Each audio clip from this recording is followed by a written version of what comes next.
ராமானுஜதயா பாத்திரம் ஞானவைராக்யபூஷணம் ஸ்ரீமத்வேங்கடநாதார்யம் வந்தே வேதாந்ததேசிகம் கலயாமி கலித்வம்சம் கவிம் லோகதிவாகரம் யஸ்ய கோபிः பிரகாசாபிராவித்யம் நிஹதம் தமஹ நந்தாதீபகடப்ரணர்த்தகமஹாகாருண்யரக்தாம்பக श्रीनारायण पुरुषोत्तमपति श्रीरत्नकूटादिपान् वैकुण्ठेश्वर माधवौ च कमलानाथं च गोपीपतिं नौमि एकादशनाकपुर्यधिपतीन् सार्धं कलिद्वंसिना வங்கமலிதடங்கடலுள் வானவர்களோடு மாமுனிவர் பலர் கூடி மலர்கள் தூவி எங்கள் தனிநாயகனே எமக்கருளாய் என்னும் ஈசனவன் மகிழ்ந்தினிது மறிபுயுரை கோயில் செங்கையலும் வாழைகளும் சென்னலிடை குதிப்ப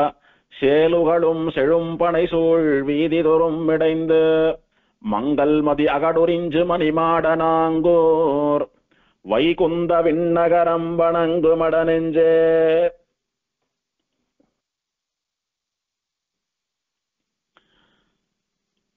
அத்தியாச்சரியமான பெரிய திருநாள் என்று சொல்லப்படுகிற நம்முடைய சம்பிரதாயத்திலே மிகப்பெரிய வைதிகமான சரணாகத்தாளுக்கு பிரபன்னாளுக்குன்னே ஏற்பட்ட ஒரு பெரிய உற்சவமான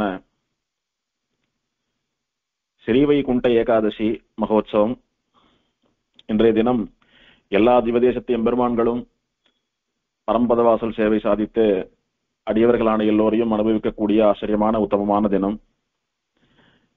பிரபன்னர்களுக்கு பண்டிகைன்னு சொன்னா எம்பெருமானுடைய இந்த மாதிரியான உற்சவங்கள், எம்பெருமான் அவதரித்த ஸ்ரீ ஜெயந்தி, ஸ்ரீராமநவமி, நுசிம்ப ஜெயந்தி முதலானவைகள் இதெல்லாம் தான் நமக்கு பிரதானமா பண்டிகைகள். சரணாகத்தி அனுஷ்டித்த பிரபன்னாளுக்கு, ஸ்ரீ வைஷ்ணவாளுக்கு, பாகவதோத்தமாளுக்கு நமக்கெல்லாம் இந்த தீபாவளி, பொங்கல், புத்தாண்டு இந்த மாதிரியான சாதாரண பண்டிகைகளை காட்டிலும் எம்பெருமான் அவதார தினம், ஆழ்வார் ஆச்சாரியர்கள் அவதார தினம், பெருமாள் நமக்கு அனுபவம் தருவதற்காக நடத்தி கொள்ளக்கூடிய உற்சவங்கள் இதெல்லாம் ரொம்ப பிரதானம் நமக்கு.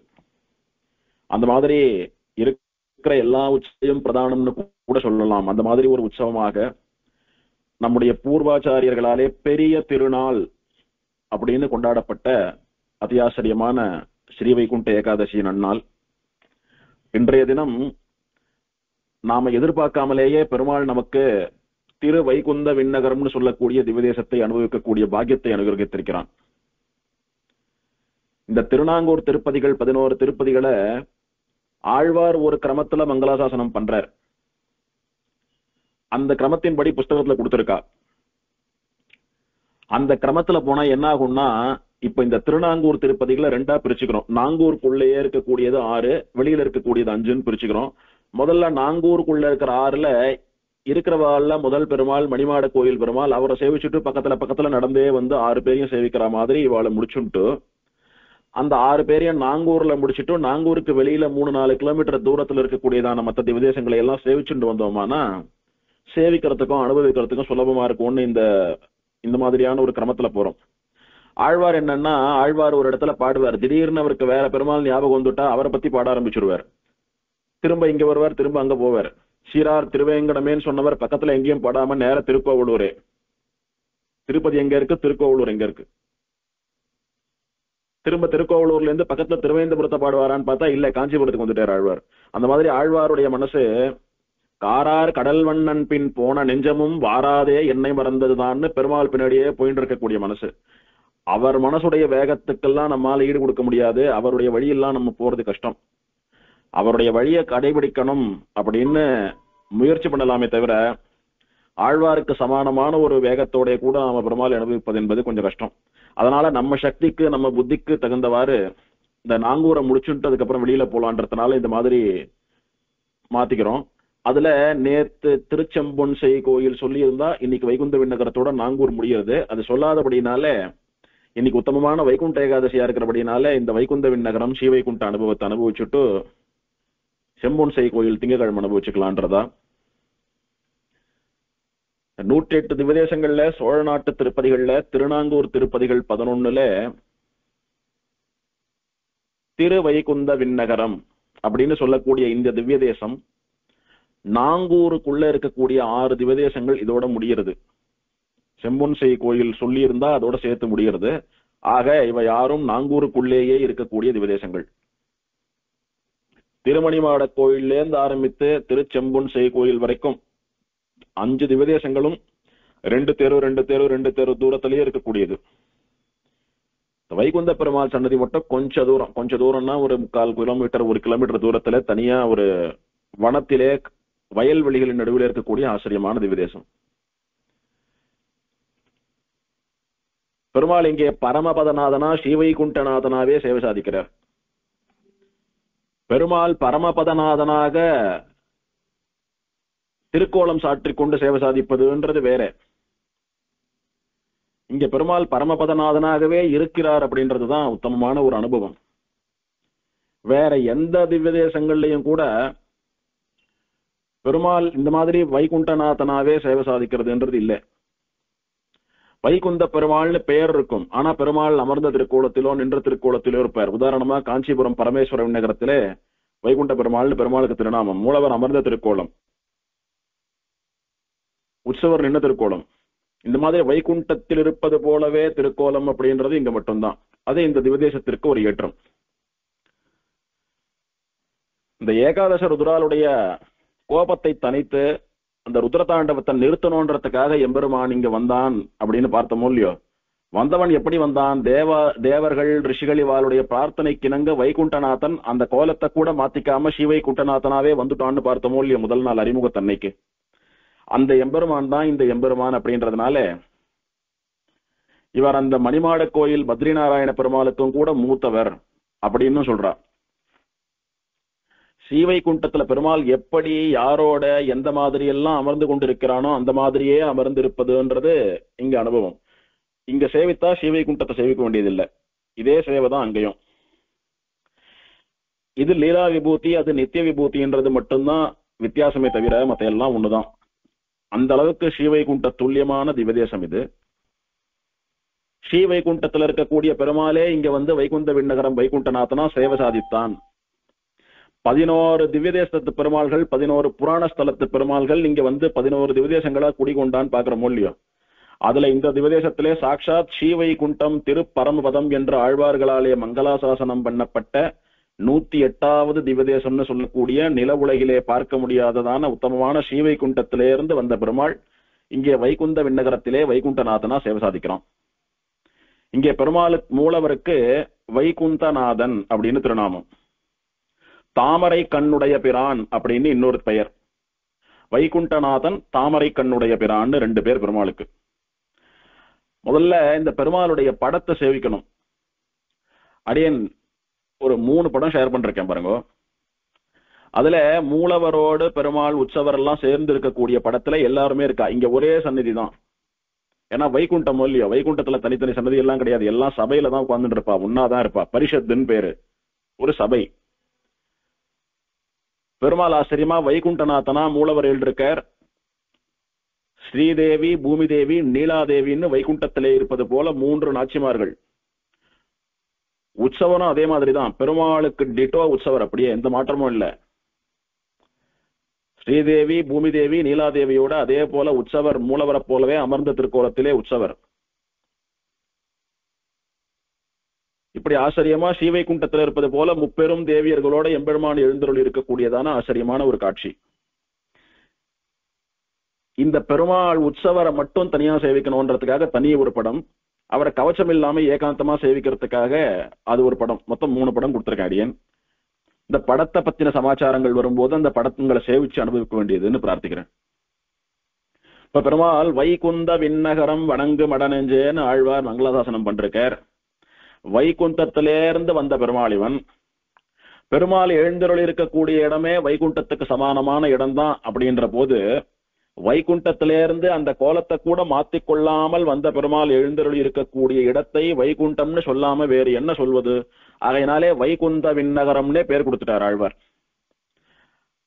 வைகுந்தத்திலே உரையக்கூடியவனான பரமபதநாதன் உரையக்கூடிய தேசம், அதனால வைகுந்தநாதன் பேர் கொடுத்தார். தாமரை கண்ணுடைய பிரான் அப்படின்னு ஒரு பெயர், அதுவும் ஆழ்வார் சூட்டிய பெயர் தான். ஆழ்வார் மங்களாசாசனம் பண்ணின ஒரு பாசுரத்திலே சங்கமலி தண்டு முதல் சக்கரம் முன் ஏந்தும் தாமரை கண் நெடிய பிரான் தான் அமரும் கோயில் அப்படின்னு சாதிக்கிறார். இந்த பெருமாளை மனசுல தியானம் பண்ணிக்கணும்னா இந்த பாசுரத்துல இந்த ஒரு வரியை மட்டும் மனப்பாடம் பண்ணிட்டா கூட போறோம். சங்கம், பெருமாள் சங்கு பிடிச்சுட்டு இருக்காரா? தண்டு, பெருமாள் கதை ஏந்தின்னு இருக்கார், உற்சவ காலத்திலே கதை சமர்ப்பிப்பா பெருமாளுக்கு. சக்கரம், சக்கரத்தை ஏந்தின்னு இருக்கார் பெருமாள். இந்த மாதிரி சங்கு, தண்டு, சக்கரம் இதெல்லாம் ஏந்தி கொண்டிருக்கக்கூடிய பெருமாள். தாமரை கண் நெடிய பிரான், பெருமாளுடைய திருக்கண்கள் தாமரையை போன்ற கண்கள் அப்படின்னு. பரம்பொருள் எது, பரதத்துவம் எதுன்னு பரமாத்மாவுக்கு சொன்ன லட்சணம் அது. தஸ்யேதா கப்பியாசம் புண்டரீகம் ஏவமக்ஷினின்னு உபனிஷத்து. எவன் தாமரை கண்ணை உடையவனாக இருக்கிறானோ அவன் பரம்பொருள் அப்படின்னு பரமாத்மாவினுடைய பிரம்மத்தினுடைய கண்ணுக்கு தாமரையை உபலட்சணமாக கூறியது உபனிஷத்து. அதனாலே தாமரை கண்ணன் அப்படின்னா யாரு? பெருமாள் மட்டும்தான். அப்படின்றதுனால இவன் பரம்பொருள் என்பதையும் ஆழ்வார் காட்டி கொடுக்கிறார். சங்கு சக்கரங்களை ஏந்தி கொண்டிருப்பவன் யாரு? பரம்பொருள் தான். பெருமாளை தவிர சங்கு சக்கரங்கள் வேறு யாருக்கும் கிடையாது. இந்த மாதிரி சங்கு சக்கரங்கள், தாமரை கண், பிராட்டி இதெல்லாம் பரிமளிக்கக்கூடிய லட்சணங்கள்லாம் இருக்கக்கூடிய, அடையாளங்கள்லாம் இருக்கக்கூடிய தெய்வம் பெருமாள் மட்டும்தான் என்பதாக இவனை பரம்பொருள் என்று ஆழ்வார் காட்டி கொடுக்கிறார். அப்படி ஆழ்வார் சங்கமலி தண்டு முதல் சக்கரம் முன்னேந்தும் தாமரை கண் நெடிய பிரான் தான் அமரும் கோயில் அப்படின்னு பெருமாள் அமர்ந்திருக்கக்கூடிய கோலத்தை கூட சொல்லிவிட்டார் ஆழ்வார். பெருமாள் அமர்ந்த திருக்கோலத்திலே சேவை சாதிக்கிறார் அப்படின்னுட்டு இந்த வரியை ஞாபகம் வச்சுட்டு ஒரு முறை இந்த போட்டோவை சேவிச்சு மனசுல நிறுத்தின்றோமானா இந்த பெருமாளை மறக்கவே மாட்டோம். ஆழ்வாருடைய வாக்கிலே அது இன்னும் விசேஷம். அப்படி பெருமாள் அமர்ந்து கொண்டிருக்கக்கூடிய காட்சி ஆழ்வார் வர்ணிப்பதனாலே அந்த வரியிலிருந்து தாமரை கண் பிரான், தாமரை கண்ணுடைய பிரான் பெருமாளுக்கு திருநாமம். உபயநாச்சிமாரோட வீற்றிருக்கிறார் அப்படின்னு தான் இத்தனை திவதேசத்துல பார்த்தோம். இங்க விசேஷமா ஸ்ரீ, பூமி, நீலைன்னு 3 தேவியர்களோட பெருமாள் எழுந்தருள் இருக்கிறார். பொதுவா எந்த பெருமாளா இருந்தாலும் அவளுக்கு அர்ச்சனை இதெல்லாம் முடிச்சா விட்டு ஸ்ரீ பூமி நீலா சமேத அப்படின்னு சொல்லிதான் அர்ச்சனையை முடிப்போம். ஸ்ரீ பூமி நீலா சமேத ஸ்ரீனிவாச பரபிரம்மனே நமஹ அப்படின்னு சொல்றோம். ஆனா பெரும்பாலும் ஸ்ரீதேவியும் பூமி தேவியும் தான் சேவிக்க முடியறது. நீலாதேவி ரொம்ப சில இடங்கள்ல சொல்ல போனா எங்கேயும் இல்லைன்னு கூட சொல்லலாம், அந்த அளவுக்கு குறவு. ஆனா இங்கே வைகுண்டத்திலே நீலாதேவி இருக்கிறபடினாலே, இது வைகுண்டமானபடினாலே, வைகுண்டத்திலே பெருமாள் தந்த சேவையை ருத்ரனுக்கு தந்தபடினாலே அங்க இருக்கும்படியே சேவை சாதிக்கணும்னுட்டு நீலாதேவியும் கூட இங்க எழுந்தருள் இருக்கா. எப்படி இருக்கிறது இந்த காட்சி? வைகுண்டே து பரே லோகே ஸ்ரீயாசார்த்தம் ஜெகத்பதி ஆஸ்தே விஷ்ணு ரசிந்தியாத்மா பக்தைர் பாகவதை சஹா அப்படின்னு பிரமாணம் தெரிவித்தது போல வைகுண்டம்னு சொல்லக்கூடிய பரமபதத்திலே பிராட்டியுடன் கூட இந்த உலகுக்கெல்லாம் அதிபதியான எம்பெருமான் விளங்குகிறான். அவன் நம்மால் கற்பனை பண்ணி கூட பார்க்க முடியாத அளவுக்கு ஒரு ஏற்றத்தோட பக்தர்கள், பாகவதர்கள் புடைசூழ அமர்ந்திருக்கிறான் அப்படின்னு புராணம் வர்ணிக்கிறது எம்பெருமானை. அந்த காட்சியை இங்க சேவிக்கலாம். இங்க ஸ்ரீயா அப்படின்னு பிராட்டியை, மகாலட்சுமியை மட்டும் சொல்லி இருக்கிறது. ஆனா 3 தாயார் இருக்காளே அப்படின்னா நிறைய முறை அனுபவித்திருக்கோம். பிராட்டி ஒருவள் தான். அவள் ஒரு காரியங்களை பண்ண வேணும் என்பதற்காக ஒரு ரூபத்தை எடுத்துக் கொள்கிறாள். ஆகையினாலே அந்த பிராட்டியே ஸ்ரீதேவியாகவும், பூமி தேவியாகவும், நீலாதேவியாகவும் பரிணமிக்கிறாள். 3 பேரும் சேர்ந்து ஒரே பிராட்டி தான் அப்படின்றது சம்பிரதாயம். ஆகையினாலே ஸ்ரீயான்னு சொன்னதுனால பூ, நீலா 2 பிராட்டியும் சேர்த்து சொன்னதா இருது. அப்பேற்பட்ட எம்பெருமான் இங்கே ஆச்சரியமா இருக்கான். இந்த வைகுண்டேத்து பரேலோகேன்னு சொல்லக்கூடிய ஸ்லோகத்தை சொல்லும் போது இந்த எம்பெருமானை தியானித்துக் கொள்ளலாம். அந்த ஸ்லோகத்துக்கு அப்படியே ஒரு பிக்டோரியல் ரெப்ரசன்டேஷன் தான் இந்த பெருமாள். ஆழ்வாரும் கூட உடனமர் காதல் மகளிர் திருமகள் மண்மகள் ஆயர் மடமகள் அப்படின்னுட்டு இந்த எம்பெருமானோடு உடன் அமர்ந்து இவன் பக்கத்துல உட்கார்ந்துண்டு இந்த லோகத்தை ஆளக்கூடியவர்களா வைகுண்டத்துல உட்கார்ந்து இருக்கிறவா யாருன்னு வர்ணிக்கிறச்ச ஆழ்வார் திருமகள், மண்மகள், ஆயர் மடமகள். திருமகள்னு சொல்லக்கூடியவள் ஸ்ரீதேவி, மண்மகள் பூமி தேவி, ஆயர் மடமகள் நப்பிண்ணை பிராட்டியாக அவதரித்த நீலாதேவி. அதனாலே ஸ்ரீ பூமி நீலா சகிதனாக இந்த லோகங்களை எல்லாம் கூட எம்பெருமான் வைகுண்டத்தில் இருந்தபடி ஆண்டு கொண்டிருக்கிறான் ஆழ்வார் வர்ணிக்கிறார். அந்த காட்சி அப்படியே இங்கு சேவிக்கலாம். இப்படி பல பிரமாண ஸ்லோகங்கள், பல ஆழ்வார் பாசுரங்களுக்கு ஒரு விளக்கப்படமா நம் கண் முன்னாலே அந்த சேவையை காட்டி கொடுக்கக்கூடிய க்ஷேத்திரமா இந்த க்ஷேத்திரம் விளங்குறது. அதை இந்த உத்தமமான சுதினத்திலே நினைத்துக் கொள்வது நமக்கெல்லாம் பெரும் பாக்கியம். உற்சவரும் மூலவர் என்ன திருக்கோலமோ அதே திருக்கோலம், அதே திருநாமம், எந்த வித்தியாசமும் கிடையாது. தாயார் வைகுந்தவள்ளி தாயார்னு திருநாமம். பெருமாள் வைகுந்தநாதன், தாயார் வைகுந்தவள்ளி. தனிக்கோயில் நாச்சியார் எல்லாம் கிடையாது. ஏன் கிடையாது? பல திவதேசங்கள்ல பெருமாளோட சேர்ந்து ஒரே சன்னதியில தாயார் இருக்கா, சில திவதேசங்கள்ல தாயார் தனிக்கோயில் நாச்சியாரா இருக்கான்றதெல்லாம் வாஸ்தவம். சுவாமி அந்த மாதிரி இந்த கோயிலோட அமைப்பு அந்த மாதிரி, இங்க தனிக்கோயில் நாச்சியார் இல்ல அப்படின்னு நினைச்சுக்கிறதுக்கு இல்ல. ரெண்டு காரணம். இந்த திருநாங்கூர் திருப்பதிகள் 11 திருப்பதிகள்லயும் எல்லா இடத்துலயும் தனிக்கோயில் நாச்சியார் உண்டு, இங்க மட்டும் இல்ல. அப்ப ஏதோ பிரத்யேக காரணம் இருக்க வேணும் அப்படின்றது ஒண்ணு. அது என்ன காரணம்னா, ஸ்ரீவைகுண்டத்துல அவளுக்கு தனித்தனி சன்னதி எல்லாம் கிடையாது. எல்லோரும் ஒரே சபையா ஒரே பரிஷத்தா இருந்துதான் அனுகிரகம் பண்றா. ஸ்ரீவைகுண்ட கத்தியத்திலே எம்பெருமானார் வர்ணிக்கிற போது யாரெல்லாம் வைகுண்டத்துல இருக்கான்னு அத்தனை பேரையும் சொல்லிட்டு இவா புடை சூழ நடுவுல பெருமாள் மண்டபத்திலே திருவனந்தாழ்வான் மீது 3 பிராட்டிமார்களோட கூட அமர்ந்து கொண்டிருக்கிறான். அவனை நித்தியசூரிகள் முக்தாத்மாக்கள்லாம் சேவிக்கிறான்னு வர்ணிச்சுட்டு போறாரோ இல்லையோ. அந்த மாதிரி ஸ்ரீ வைகுண்ட திவ்யலோகத்திலே இது ஒரு உத்தமமான சபை. அதனாலே அந்த சபையா சேவை சாதிக்கிறதுனால இங்க சபையா சேவை சாதிக்கிறா, தனிக்கோவில்லாம் கிடையாதுன்றது அனுபவம். விமானம் ஆனந்த வர்த்தன விமானம் அல்லது அனந்த சத்தியவர்த்தக விமானம்னு பெயர். ஆனந்தத்தை வர்த்தனம் பண்ணக்கூடிய, அதாவது மேலும் மேலும் பெருக்கக்கூடிய விமானம். சந்தோஷம் மகிழ்ச்சின்றது வேற, ஆனந்தம்ன்றது வேற. சந்தோஷம்னு சொல்லக்கூடியது வரும் போகும், நிலையானது இல்லை. மின்னலை போல அல்ப காலமே இருக்கக்கூடியது. ஏதோ ஒரு காரணத்துக்காக சந்தோஷப்படுறோம், திடீர்னு ஏதோ வருத்தப்படும்படியா எடுத்துனா சந்தோஷம் போயிடுறதோ இல்லையோ. அதனால இதெல்லாம் அல்ப சமாச்சாரம், ஒரு க்ஷணத்துல வந்துட்டு போகக்கூடிய க்ஷணகால காரியம் இதெல்லாம். ஆனந்தம் என்று சொல்லக்கூடியது நிலையானது. இந்த விமானம் எதை தருகிறது? இந்த விமானத்தின் கீழே போய் நாம் இந்த எம்பெருமானை சேவித்தோமானால் இந்த விமானம் நமக்கு ஆனந்தத்தை தரும். தருவது மட்டுமல்ல, வர்த்தனம் பண்ணுகிறது, மேலும் மேலும் பெருக்கும். அப்படின்னா என்ன? வைகுண்டம் கொடுக்கும் அர்த்தம். ஆனந்தம் நாளுக்கு நாள் வளர்ந்து கொண்டே இருக்கக்கூடிய பேரானந்தம், பிரம்மானந்தம், பரமானந்தம் எல்லாம் சொல்லக்கூடிய நிலையான ஆனந்தத்தை, அதற்கு சமானமாகவோ அதற்கு மேலேயோ ஒரு ஆனந்தம் இல்லை என்று சொல்லும்படியான ஆனந்தத்தை எங்கு அனுபவிக்கிறோம் நாமோ? முக்ததசையிலே ஸ்ரீவைகுண்டத்திலே. இது சாட்சாத் ஸ்ரீவைகுண்டமாகவும் இவன் ஸ்ரீவைகுண்டநாதனாகவும் இருக்கிறபடினாலே இந்த விமானத்துக்கு கீழே இவனை சேவிக்கக்கூடிய அடியவர்களுக்கு ஆனந்தத்தை பெருக்கக்கூடிய விமானம் இது. அனந்த சத்தியவர்த்தக விமானம். எப்போதும் கூட நம்மை நிலையாக இருப்பவர்களாக மாற்றக்கூடிய விமானம். எத்தனை பேரை? எல்லோரையும், யாரெல்லாம் பிரபன்னாலா இந்த விமானத்துக்கு கீழே சரணாகத்தாலா சேவிக்கிறாளோ அத்தனை பேரையும் கூட அவ என்றும் இருக்கக்கூடியவர்களா, நித்தியாத்மாக்களை போல என்றும் இருக்கக்கூடியவாளா, முக்தாளா, அவளை வைகுண்டத்துக்கு அனுப்பக்கூடிய விமானம்னு 2 விதமான அனுபவம். தீர்த்தம் ஸ்ரீவைகுண்டத்திலே இருப்பதான விரஜா நதி, அதுவே இங்கு தீர்த்தமா வந்தபடினாலே விரஜா தீர்த்தம்னு பெயர். இந்த தீர்த்தத்திலே ஸ்நானம் பண்ணி உதங்க மகரிஷி பெருமாளை தபஸ் பண்ணி சேவிச்சபடினாலே உதங்க தீர்த்தம்னு அவரோட பெயராலையும் இந்த தீர்த்தம் வழங்கப்படுறது. கோவிலுக்கு எதிரே இருக்கக்கூடியது பெரிய புஷ்கரணி. யாருக்கெல்லாம் பெருமாள் பிரத்யக்ஷம்னா, ஏகாதச ருத்ராளுக்கு பிரத்யக்ஷம், உதங்க மகரிஷிக்கு பிரத்யக்ஷம், ஸ்வேதகேதுன்னு சொல்லக்கூடிய ராஜாவுக்கு பிரத்யக்ஷம்.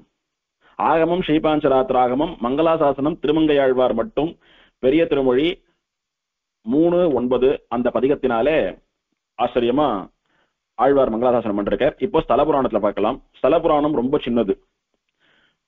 பத்ம புராணத்திலே சொல்லப்பட்டதான ஸ்தல புராணம். ஸ்வேதகேதுன்னு சொல்லக்கூடியவன் எம்பெருமான் ஸ்ரீராமன் அவதரித்த இக்ஷ்வாகு குலத்திலே வந்த அரசன்.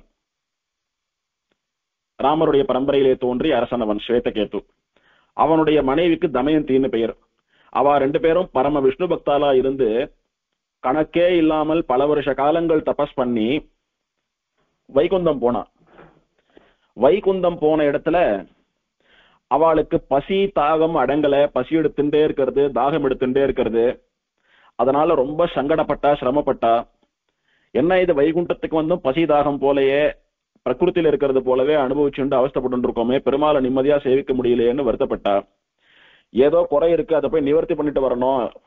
இப்படி எந்த விதமான உணர்ச்சிகளும் இல்லாமல் பெருமாளை சேவிக்கிறது, பெருமாளுக்கு கைங்கரியம் பண்றதுன்ற ஒரு காரணத்துக்காக தானே வைகுண்டம் வரும். வந்தோம் இப்படி இருக்குன்னா என்ன பண்றது? அதனால திரும்ப பூலோகத்துக்கு போயிடலாம், போய் என்ன வழியே, இதுக்கு என்ன பண்ணணும் அப்படின்னு பார்த்துட்டு வரலாம் அப்படின்னுட்டு இந்த ஸ்வேதகேத்து அவனோட மனைவி அழிச்சுட்டு பூமிக்கு வந்துடுறான். அப்படி வரபோது வர வழியிலே நாரதர் இவனிடத்துல எங்க போற, என்ன சமாச்சாரம்னு கேட்டா, இந்த மாதிரி சுவாமி எனக்கு பசி தாகம் நிக்கவே இல்லை, என்னால நிம்மதியா சேவிக்க முடியல, பெருமாளை நிம்மதியா அனுபவிக்க முடியல அப்படின்றச்ச, அப்போ நாரதர் சொல்றார்,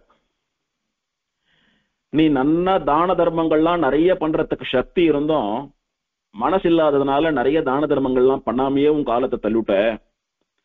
நீ யாருக்கான ஆகாரமோ தீர்த்தமோ நிறைய தானம் பண்ணியிருந்தியானா அவளுடைய பசியையும் தாகத்தையும் நீ தீர்த்தபடியினாலே உனக்கு பசி தாகம் எடுக்காமல் இருந்திருக்கும். சக்தி இருந்தும் மனசு இல்லாம பண்ணாத விட்டுட்டபடினால உனக்கு பசி தாகம் எடுக்கிறது. ஆகையினாலே பூலோகத்துக்கு போ, பலாசவன கஷேத்திரத்துக்கு போ. அங்க போனீங்கன்னா அங்கே உபய காவேரிக்கு மத்தியிலே அதி ஆச்சரியமான ரம்யமான மனதை ஒருநிலைப்படுத்தக்கூடிய அமைதியோட அழகோட குளிர்ச்சியா இருக்கக்கூடிய வனங்கள்லாம் நிறைய உண்டு. அந்த வனத்திலே போய் பெருமாளை நோக்கி தபஸ் பண்ணு, பெருமாள் உனக்கு அனுகிரகம் பண்ணுவார்னு நாரதர் சொன்னார். இந்த ஸ்வேதகேது மனைவி அழிச்சுட்டு வந்தான். அப்போ அங்க இந்த ஏகாதச ருத்ரனும் நடனம் ஆடிட்டு இருக்கான். இந்த 11 ருத்ரர்களுக்கு 11 பெயர் உண்டு. அந்த 11 ருத்ரர்களுடைய கோபத்தை தணித்து அவளுக்கு நல்ல கதி கொடுப்பதற்காக 11 பெருமாள் வந்தா. 11 பெருமாளுக்கு 11 திருநாமம், 11 திவதேசம் சொல்றோம் இல்லையோ, அந்த மாதிரி 11 பெருமாளுக்கு அவளாலே ரட்சிக்கப்பட்ட 11 ருத்ரர்களும் உண்டு. அந்த 11 மங்களாசாசனம் பண்ணின பிரத்யட்சமா பெருமாள் சேவை சாதித்த ருத்ரர்கள் இருக்கா. அதுல இந்த வைகுண்ட பெருமாள் சேவை சாதித்த ருத்ரனுக்கு ஐராவதேஸ்வரன் பெயர். அந்த கோவிலும் அங்க இருக்கு. 11 பெருமாள் கோவில் மட்டும் இல்ல, இந்த 11 பெருமாளாலே காப்பாற்றப்பட்ட ரட்சிக்கப்பட்ட 11 சிவனும் இருந்துட்டு இருக்காங்க இப்பவும். ஆகையினால இந்த ஐராவதனும் அங்க தவம் பண்ணிட்டு இருக்கான். இவன் போய் என்ன பண்றான், அவனிடத்துல கேட்கிறான், இந்த மாதிரி நான் பெருமாளை சேவிக்கணும்னா. சரி, பெருமாள் வரப்போற, 2 பேரும் சேர்ந்து தபஸ் பண்ணலான்னுட்டு அவ தனியா இவன் தனியா அப்படி தபாஸ் பண்ணிட்டு இருக்கிறச்ச பெருமாள் சாட்சாத் வைகுண்டநாதனாவே சேவை சாதிக்கிறான். அப்படி எவ்வளவு நாள் இவா தபஸ் பண்ணினான்னா 1000 வருஷங்கள் தபஸ் பண்ணினான். இந்த உதங்க மகரிஷிக்கு பெருமாளை பல கோலத்துல சேவிச்சிருக்கார். ஆனா சரணாகத்தி அனுஷ்டித்து இன்னும் வைகுண்டம் போகல இவர். ஆகையினாலே வைகுண்டநாதனா பெருமாளை சேவிக்க முடியல. அந்த வைகுண்டநாதனா பெருமாளை இந்த லோகத்திலேயே சேவிக்கணும்னு இவருக்கு ஆசை. அதனால இவரும் 1000 வருஷ காலம் தபஸ் பண்ணார். இந்த மாதிரி ஸ்வேதகேது தமயந்தி அவ ஒரு 1000 வருஷம் தபஸ் பண்ணிட்டு இருக்கா. இந்த ருத்ரன் ஒரு பக்கம், ஐராவதேஸ்வரன் ஒரு பக்கம் இந்த உதங்க மகரிஷி, இப்படி 3 பேர் தபஸ் பண்றா. 3 பேருக்கும் நோக்கம் பெருமாளை சேவிக்கணும்ன்றது. குறிப்பா இவா 2 பேருக்கும் வைகுண்டநாதனை சேவிக்கணும்ன்றது. அது மாதிரி ஆளாளுக்கு ஒரு குறை எல்லாமா தபஸ் பண்றா. இவாளுடைய தபத்தினாலே மகிழ்ந்த பெருமாள் இந்த திவதேசத்திற்கு ஸ்ரீவைகுண்டத்தில் இருப்பது போலவே சேவை கொடுத்தான். எல்லாரும் பிரார்த்திச்சுண்டா, இந்த சரீரத்தை விட்டுட்டு சரணாகத்தியோ பக்தியோ பண்ணவா வைகுண்டத்துக்கு போனா மட்டுமே கிடைக்கக்கூடிய இந்த தரிசனம் எங்களுக்கு இந்த பூமியில கிடைத்தது. அதுக்கு நாங்க 1000 வருஷம் தபஸ் பண்ணினோம். அந்த மாதிரி எத்தனை பேருக்கு வருங்காலங்கள்ல பண்ணி சேவிக்கிற பொறுமையும் சக்தியும் ஆயுளும் இருக்கும். ஆகையினாலே பெரிய மனசு பண்ணி இந்த திருக்கோலத்தோடையே கூட அர்ச்சாவதாரமா விக்கிரகமா சேவை சாதிக்கணும்னு இவா பிரார்த்திக்க, பெருமாளும் அப்படியே ஆறுதுன்னு சொல்லி அன்றிலிருந்து நிலையா இந்த விக்கிரக ரூபத்தோட இங்க கோயில் கொண்டு சேவை சாதிக்கிறான் அப்படின்னு ஸ்தலபுராணம் சொல்றது. இப்ப பெருமாள் சேவை கொடுத்துட்டார். ஸ்வேதகேத்துவும் தமயந்தியும் தங்களுடைய குறைய சொன்னா.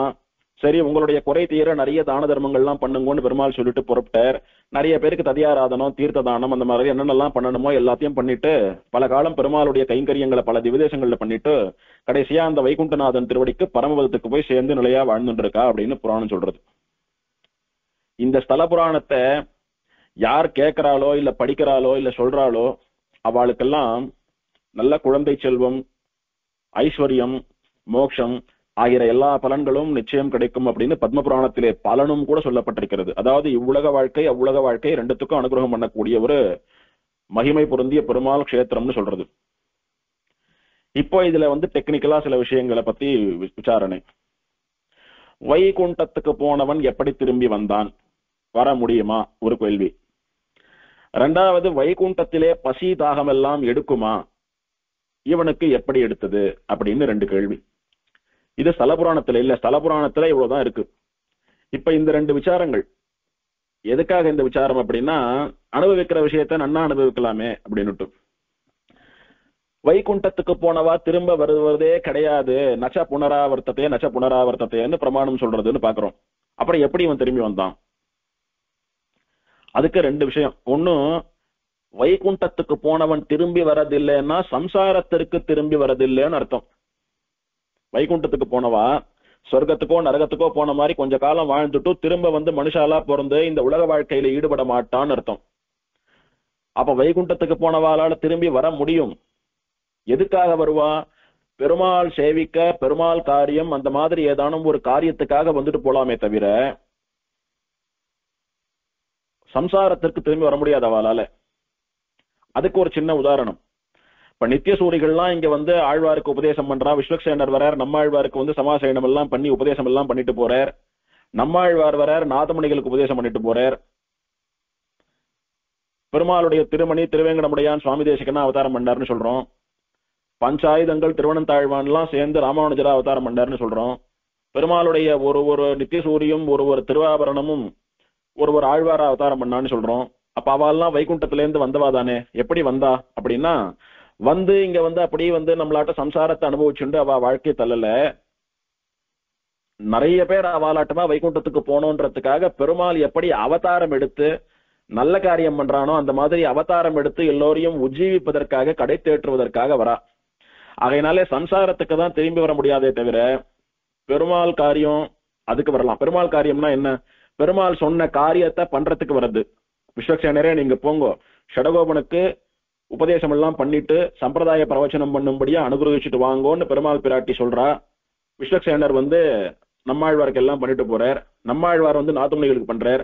அந்த மாதிரி பெருமாள் பிராட்டி நியமனம் பண்ணி அவ அனுமதி கொடுத்து அவ போக சொல்லி அவளுடைய காரியத்துக்காக வர்றதுன்றது ஒண்ணு. இன்னொன்னு பெருமாள் காரியம் அப்படின்னா இவ பெருமாளை சேவிக்கணும்னா வரலாம். உதாரணமா இப்ப ஸ்ரீரங்கத்துல போய் ரங்கநாதனை சேவிக்கணும்னு நினைக்கிறா, வந்து சேவிச்சுட்டு போலாம். திருவேங்கடமுடையான சேவிக்கணும்னு நினைக்கிறா வரலாம். தேவபெருமாளை சேவிக்கணும்னு நினைக்கிறா வரலாம். அதுக்கு என்ன பிரமாணம் அப்படின்னா, பிரம்மோற்சவங்கள்ல கோவில்ல கொடியேற்றச்ச ஆகுவானம் பண்ணுவா. வைகுண்டத்துல இருக்கக்கூடிய நித்தியசூரிகள் முக்தாத்மாக்கள் எல்லாம் இந்த உற்சவத்துக்கு வந்து அனுபவிக்கணும் 10 நாள் அப்படின்னு பெருமாள் கூப்பிடுவார். ஆகுவானம் நடக்கும். அதே மாதிரி உற்சவம் முடிஞ்சு கொடி இருக்கிறச்ச அந்த ஆகுவானம் பண்ணியாயிடுச்சுன்னா நாம தான் ஒருத்தர் கூட்டான்னா போலாமா வேண்டாமான்னு முடிவு பண்ணி போவோம், போகாம இருப்போம். அதெல்லாம் நாம தான்.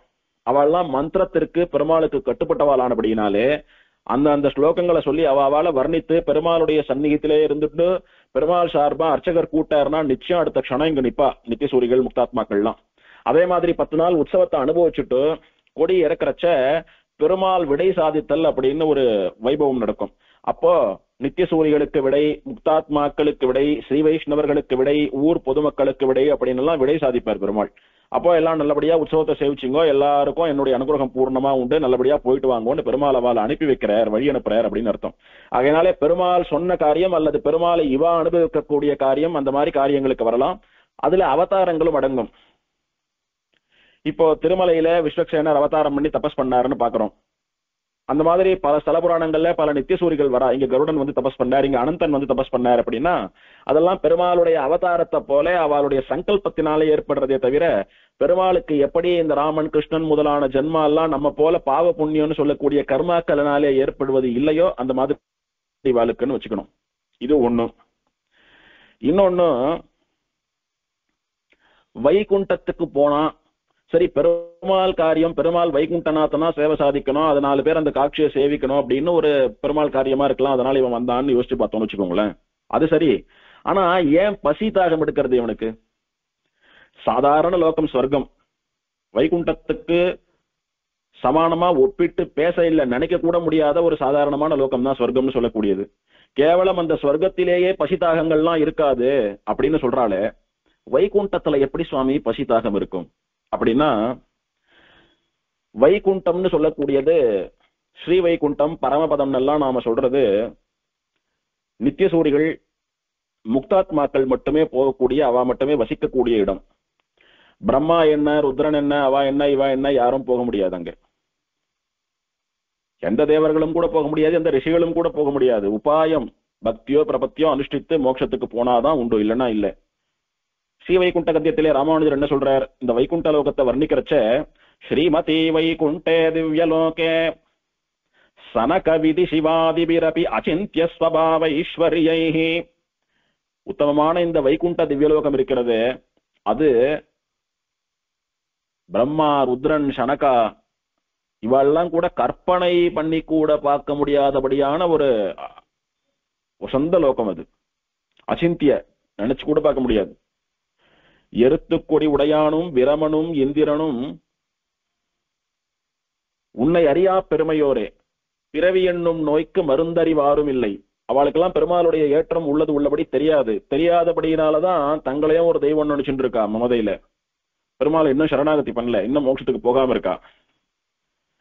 அவளுக்கு கூட பிறவி நோய்க்கு எது மருந்துன்னு தெரியாது. அதனால அவ பிரபன்னா இல்லைன்றபடினாலே அவளாலெல்லாம் வைகுண்டத்தை நினைச்சு கூட பார்க்க முடியாதுன்னு சாதிக்கிறார்.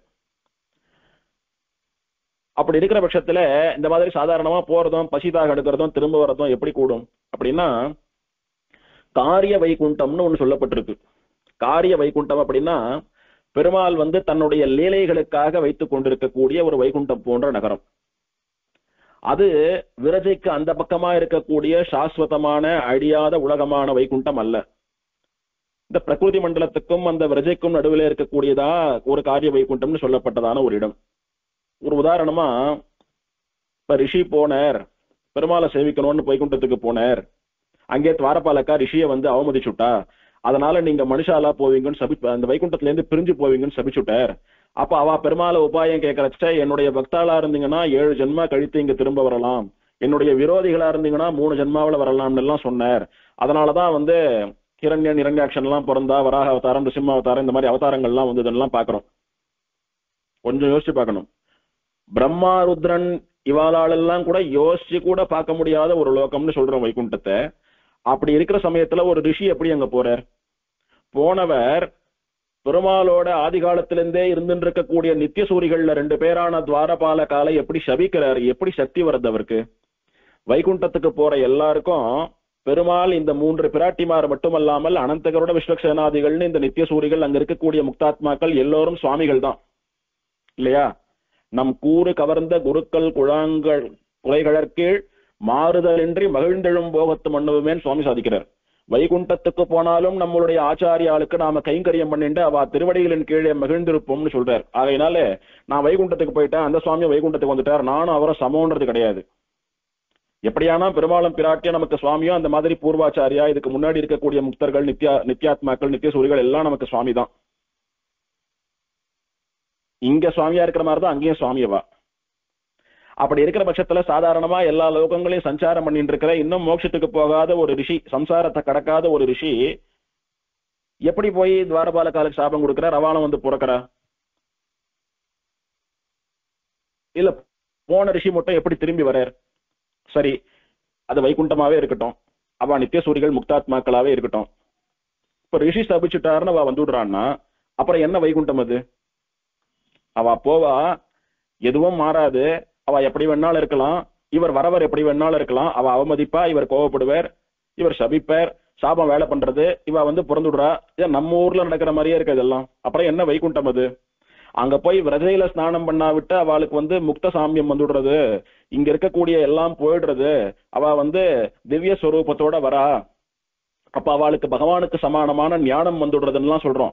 அப்படி விரதையில ஸ்நானம் பண்ணி அந்த கரையில இருக்கக்கூடிய வைகுண்டத்துக்கு அவ போறச்ச பகவானுக்கு துல்லியமா அவளுக்கு எல்லாம் கிடைச்சிடுறதுன்னு சொல்ற போது கேவலம் ஒரு ரிஷி சபித்து வருவாளாவா? இங்க என்ன நடக்கிறது அப்போ? இதெல்லாம் பெருமாள் தன்னுடைய லீலைகளுக்காக வைத்துக் கொண்டிருக்கக்கூடிய லோகம். அதிலே காரிய வைகுண்டம் என்பதாக ஒன்று. இந்த மாதிரி ஒரு காரணங்கள், ஒரு லீலைகளை பண்ணி அதன் மூலமா அவதாரங்கள் பண்ணக்கூடியதற்காக பெருமாள் ஒரு போகத்துக்காக வைத்துக் கொண்டிருக்கக்கூடிய லீலோபகரணமான ஒரு லோகம் இதெல்லாம். விஷ்ணு புராணம் சொல்றச்ச லோகேஷு விஷ்ணோகோ நிவசந்தி கேச்சித்துன்னு சொல்றது. அப்படின்னா விஷ்ணுவுக்கு பல லோகங்கள் உள்ளனன்னு சொல்றது. வைகுண்டம், க்ஷீராப்தி, ஸ்வேதத்வீபம் அப்படின்னு கணக்கே இல்லாத லோகங்கள்னு சொல்றது. அப்படி வைகுண்டம் என்பதும் கூட, காரிய வைகுண்டம் என்பதும் கூட ஒரு லோகம். அதிலே பெருமாள் இந்த மாதிரி லீலைகளை புரிந்து கொண்டு நமக்கு அனுகிரகம் பண்ணிட்டு இருக்கான் அப்படின்னு புரிஞ்சுக்கணும். ஸ்ரீவைகுண்டத்துல என்ன நடக்கிறது? முக்தர்கள் நித்தியர்கள்லாம் பெருமாள் அனுபவிச்சுட்டு கைங்கரியம் பண்ணிட்டு இருக்கா, அவளை இவன் அனுபவிச்சுட்டு இருக்கான். இதான் நடக்கிறது அங்க. முழுக்க முழுக்க முக்தாலுக்கும் நித்தியாலுக்குமான லோகம் அது.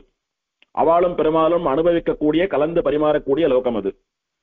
இந்த நிர்வாகம், சிருஷ்டி, இவாளை காப்பாத்துறது, அவளை காப்பாத்துறது, இவா காலை பிடிச்சி அழறது எல்லாம் திருப்பார்கடல்ல சொல்லக்கூடிய க்ஷீராப்தியில. அந்த மாதிரி பெருமாள் அதுக்குன்னு ஒரு லோகம் வச்சுட்டு இருக்கான்.